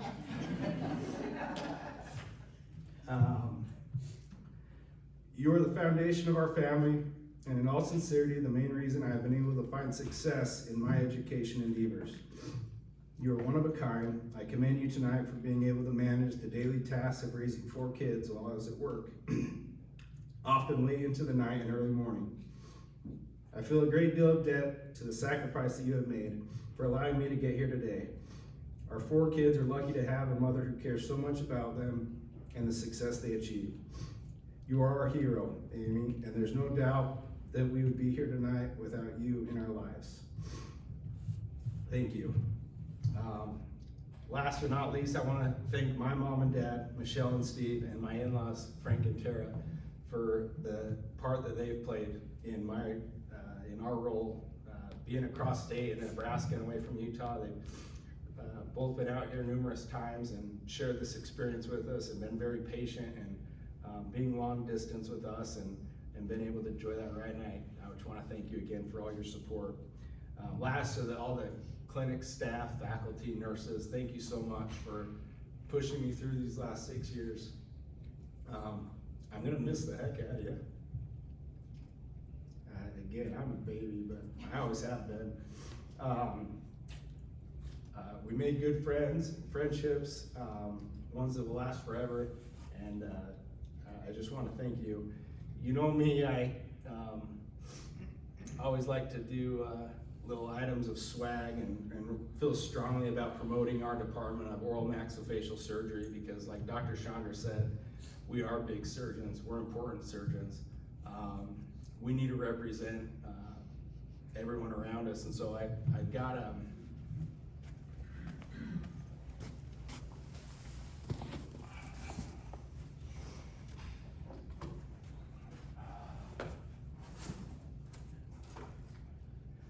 all our nursing staff, schedulers, residents, attendings, some proper headwear that we can wear in the operating room and around clinic with our department and name on it. So thank you very much.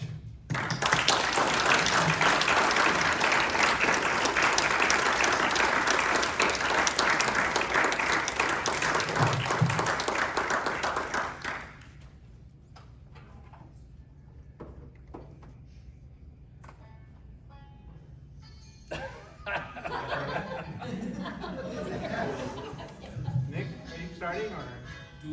I didn't mean to. You want to follow that?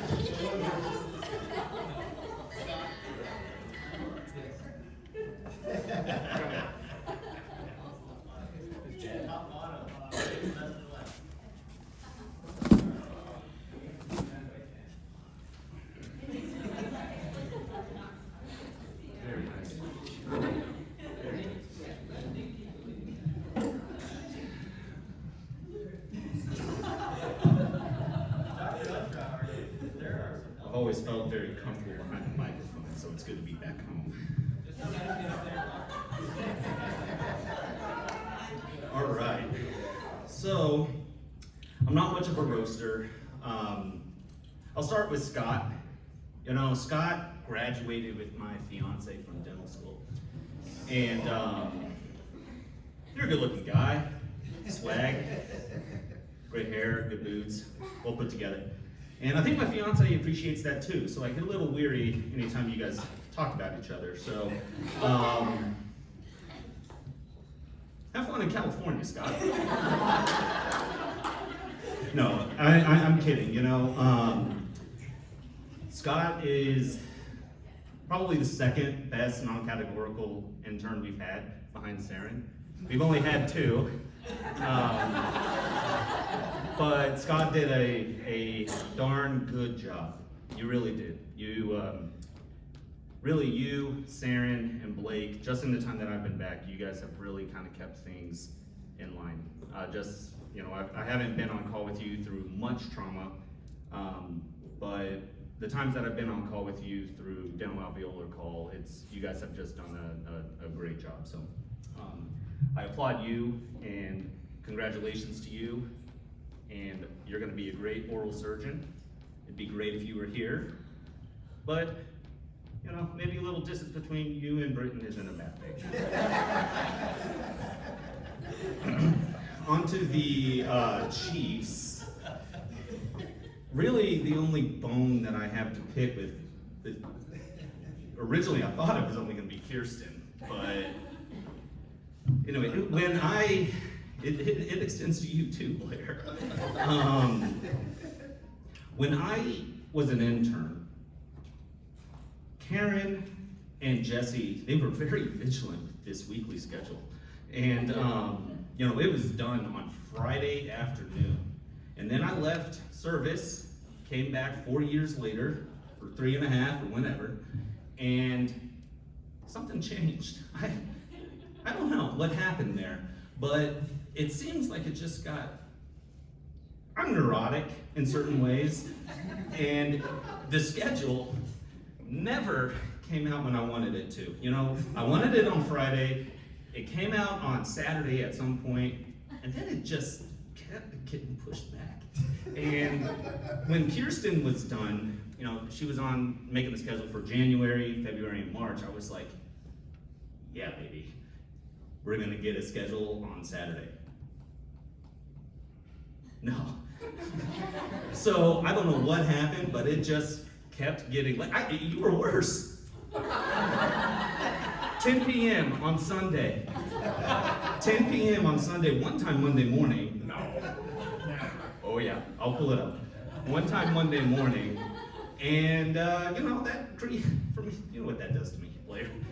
So anyways, that would be my only bone to pick, but Blair, I'll start with you. You know, you provided a lot of entertainment. You know, you're always buying stuff, primarily for your kids, but a little for you. You know, like that ambulance. That's something special.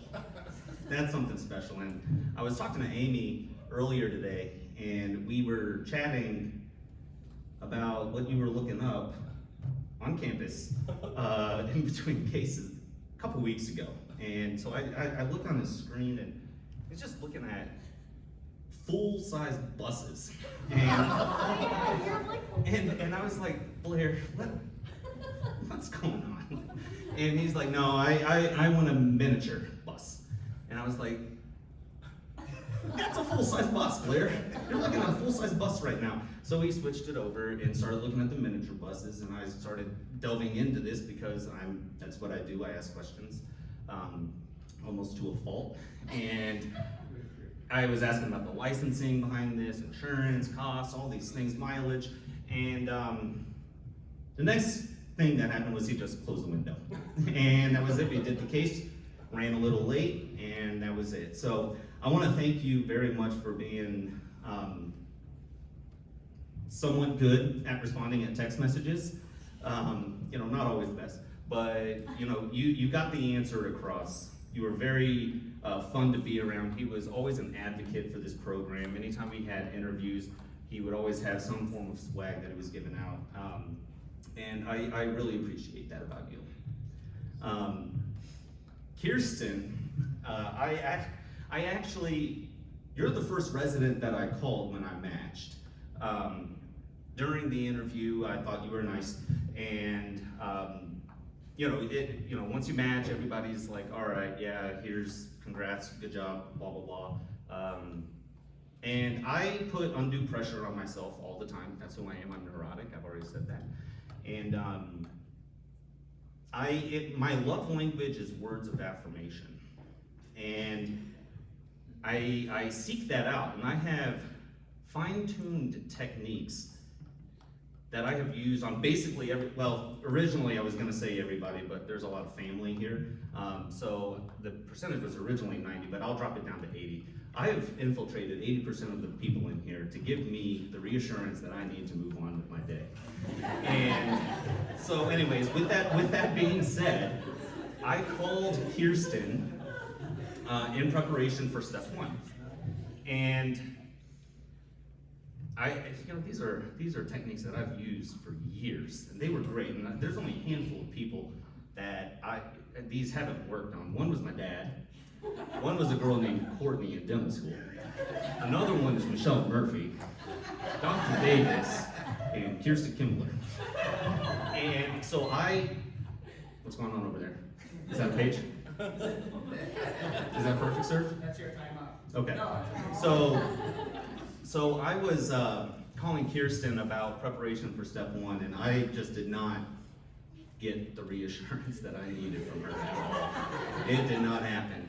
She was like, yeah, study hard, a lot of people fail. Good luck to you. And I didn't get it the next day or for the next 5 years, but she finally cracked 2 days ago at Dr. Deese's Village Point Clinic when she finally said, Nick, you've grown on me, and I'm done. Congratulations to both of you. I'm very happy for both of you. You guys are gonna have long, very fulfilling careers. You guys were wonderful chiefs. Congratulations.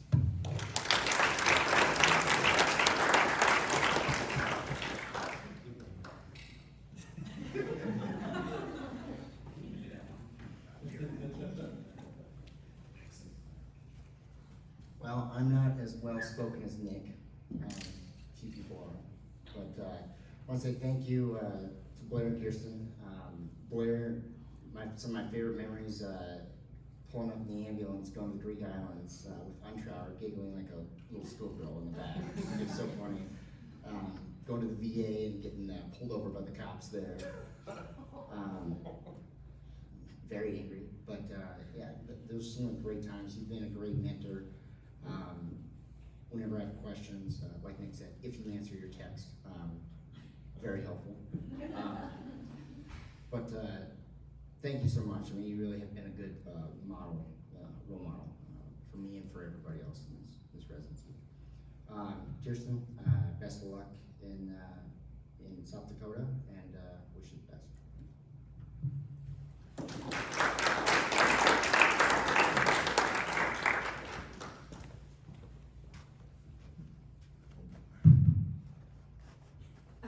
House on the Prairie is rubbing off a little too much. Yeah, this is a great night for you guys. Excited for you. Kirsten, didn't get to work with you a whole lot. I remember first year for a few months while you came back during med school. I know we share some things in common: horses, being in the outdoors, doing all that kind of stuff. Your dad's famous around here. He's a legend for the story. All the anesthesiologists tell it.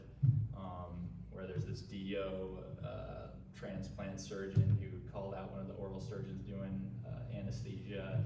Anyway, so every time I am in the operating room, I always think of you. I think of your dad, the funny story that they tell. I'll let all you guys hear it somewhere else because I'll just butcher it. Anyway, Blair, when I first interviewed here, I remember I showed up late. I was like the only one late, and I happened to walk in the front doors of the DOC, and I saw this guy, looked real good, had this nice suit on. He was like, "Hey, are you are you lost? Like, where are you going? And I'm like, oh, I'm here for oral surgery interviews. He's like, oh, hey, come with me. And anyway, walked up there, and from that moment, I knew that Blair would be a good friend.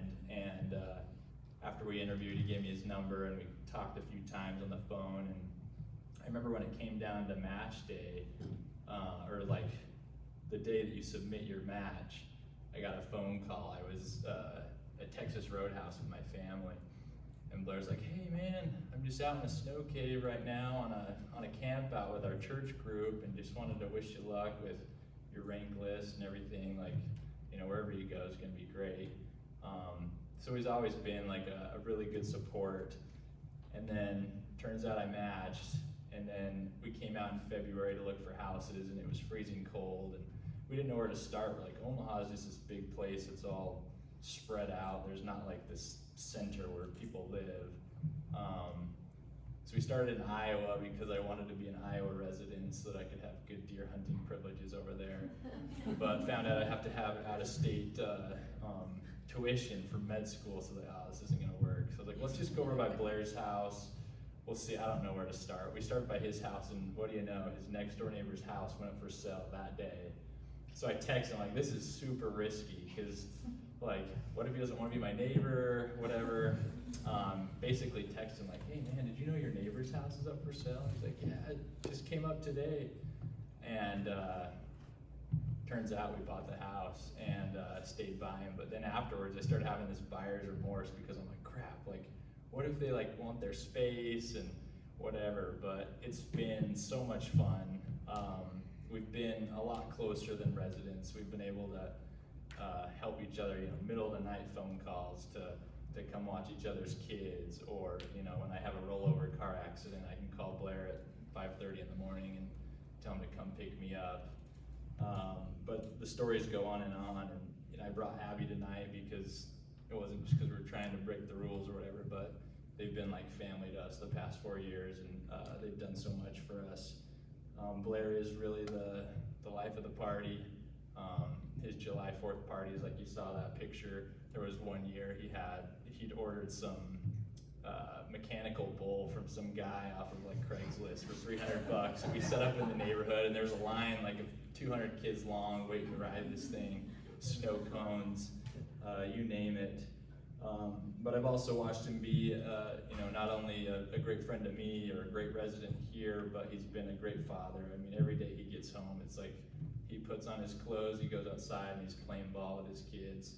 And he's probably one of the least selfish people I know, because he's never doing stuff for himself. He's always doing stuff for his family and for others, which I really admire about him. But just wanted to thank you for everything. I know hopefully you guys will stay around for 2 more years while we're here, so we can be neighbors and continue to grow our friendship. But again, thanks and congratulations.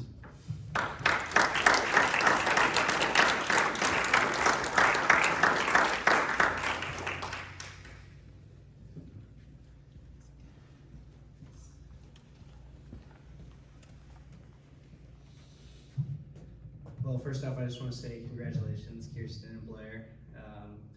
It's pretty cool you guys have been able to get this far, and I feel like seeing you guys these last 3 years, it's definitely seen the maturity and the growth just in your training and your skills, and also who you are as people. Just want to start, Kirsten. Feel like didn't get to work with you a ton either, just because I've been in med school the last couple years, and then was an intern before that. But one thing I do remember early on, I don't know if you knew this, but there was a picture of you petting a dog, and it was all over the place. And it said something about pet therapy or something like that. And I just knew, I said, okay, she's gonna be someone that I could go to if I have an issue or something like that. And you know, it's a cool thing. You're one with animals and the outdoors, and it's a good thing to have that. I definitely remember a time in the OR when I sutured someone's ear incorrectly. You helped me patiently, taught me how to do it correctly, so I appreciate that. And best of luck with everything that you're doing up in Aberdeen with your dad and practice. Blair, you, like John said, you really are the life of the party. It's funny, our relationship kind of began really with your brother, Joel. Joel and I, we were in a few classes at BYU together, and he and I kind of ran in the same social circles. And he told me one time, he said, you know, you should really send an email to my brother Blair. And he's doing oral maxillofacial surgery, and he'd be a great connection for you. So I called Blair, I sent Blair an email, and Blair's in the middle of a case. He's like, dude, I'll call you. He said his email was, dude, I'll call you right when I get out. So he calls me, and I explained to him that I have an externship set up to go to UIC, and he's like, dude, that place sucks. He's like, you gotta come here. And the rest is kind of history. Blair, I mean, sight unseen, had never met me, and just said, come stay at my house, meet my family, come see Omaha. And I loved it. It was really, from the externship onward, this was where I wanted to be. And Blair has been every bit in a lot of ways, the glue of this program. I think in a lot of ways, people that recognize our program recognize it a lot of times because of Blair.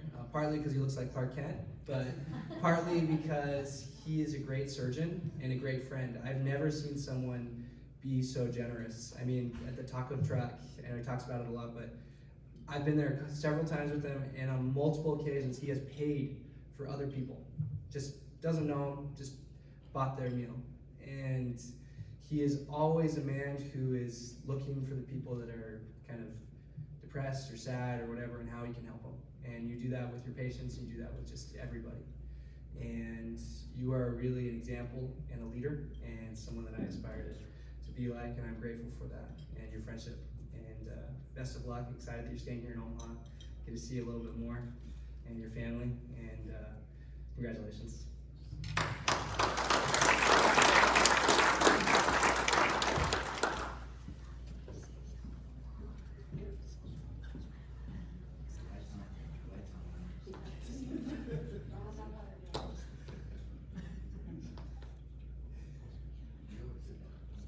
So, Blair's right, you know, they don't call me the honey badger for no reason. I'm not gonna be as soft as the rest of these people tonight.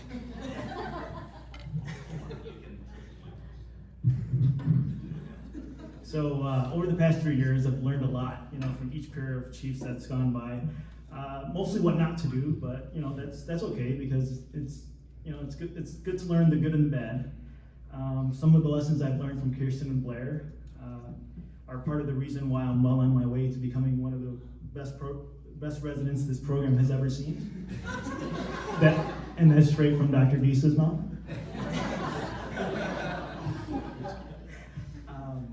In all seriousness, tonight's purpose is to celebrate the accomplishments of these two special individuals and recognize the impact that they've had on our lives.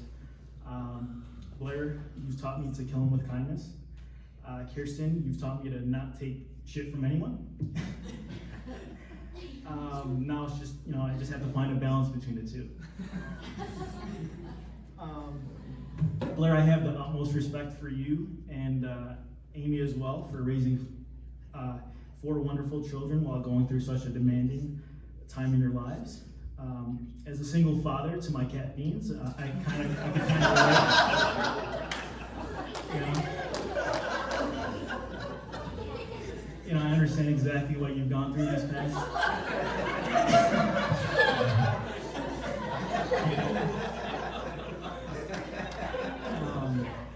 Since you are staying in Omaha, I want you to know that I'm here for you. I look forward to managing your many patient complications, as I have done for past graduates. Won't mention any names. Kirsten, I respect your love for the outdoors, and I'm excited for you to have more time to enjoy it. Hopefully, mostly in places without any cell phone service. I still haven't decided whether or not I will just continue to ignore your texts or block your number completely.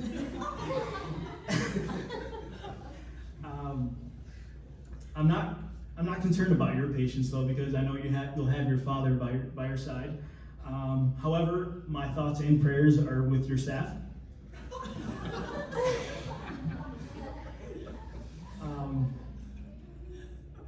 And on that note, I just want to say that it was truly been a pleasure knowing you, both of you, the past 3 years, and I wish you the best of luck in your future endeavors, and I'm always here for you.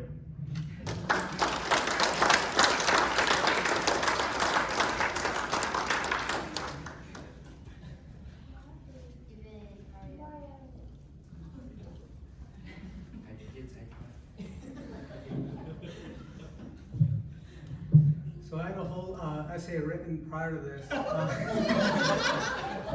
but Sharon took a look at it and she told me to delete it.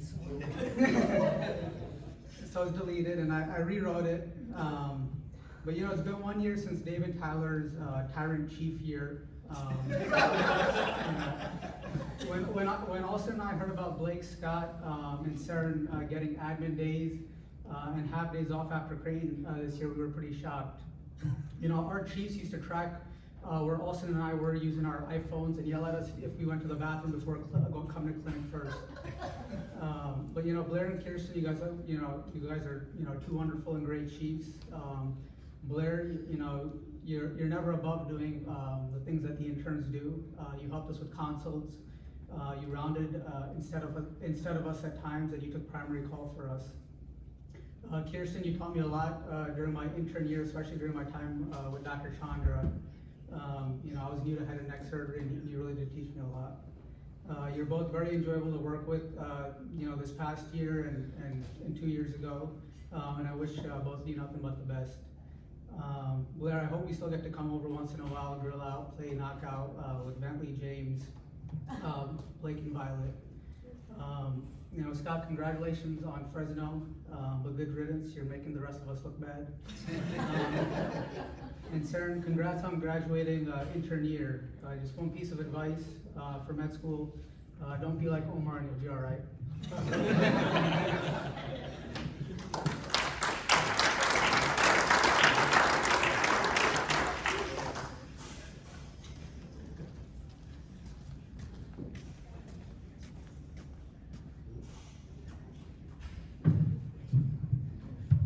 So Vic's right, it's been a year since last year's Tyrant year, and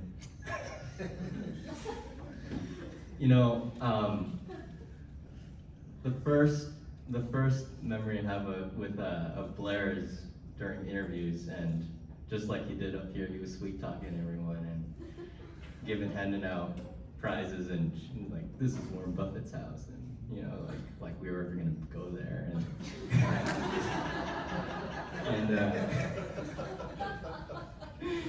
you know, we even like played knockout in the gym, and I was like, man, this is the place to be. And so I come here, and first few months I'm with my Chiefs, and if you were here for last year's roast, you would know what we've gone through, because Vivek wrote a little essay, but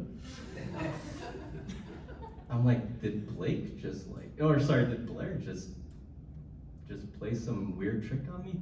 Because I'm from California, and Blair was like, you know, he went to Loma Linda, and he's like, did he just pull me out from California and come out to the Midwest? And I was like, going through the same things, like, do I even want? Then I do the rotation with Blair, with Dr. Chandra.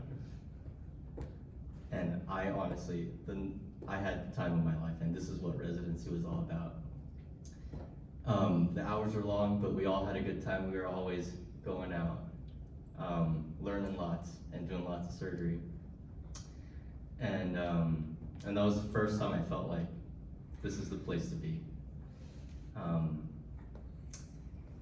But obviously I haven't had anything written down, but I feel like something that I can share with you guys that can kind of show the character of both Kirsten and Blair's recent text from them when we're on call together. So let's start with Kirsten first. So you know it's a quiet night, and I get a message from Kirsten, and it's, hey buddy. Anything going on? And I look at my phone, I'm like, oh man. Then I get a page, then I go and see the patient. And while I'm on my way to see the patient, my phone keeps going off. Ding.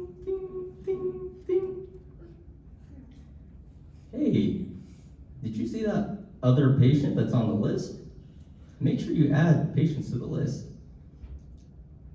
And I'm with the patient, and the patient's like, man, your phone's going off. I'm like, oh no, it's just my page. It's a busy night, huh? Yeah. And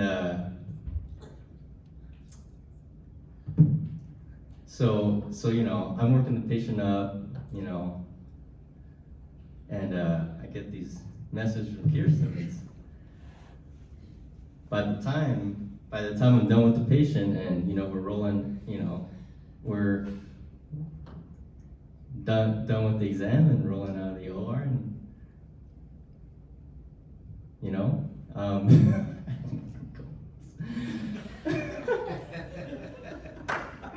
but anyway,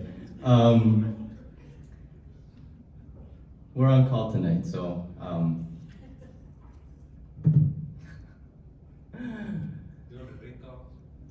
you know, that's the thing, I didn't drink tonight, so. But anyway, Blair,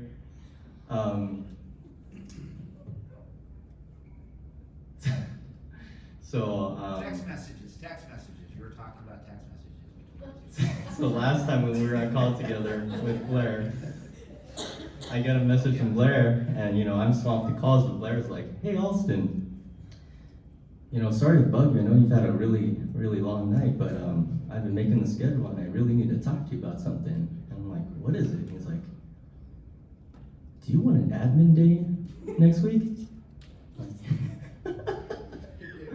I'm like, oh no, Blair, it's okay. It's like, all right, fine, I'll give you 2. So, anyway, it's been great working with you two. I had a really good time. And yeah, best of luck to you both. You guys will do great.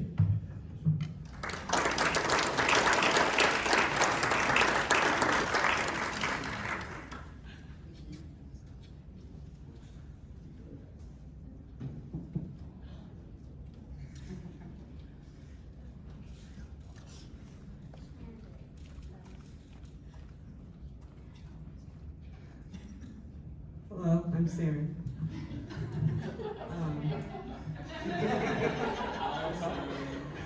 I just wrote something really short.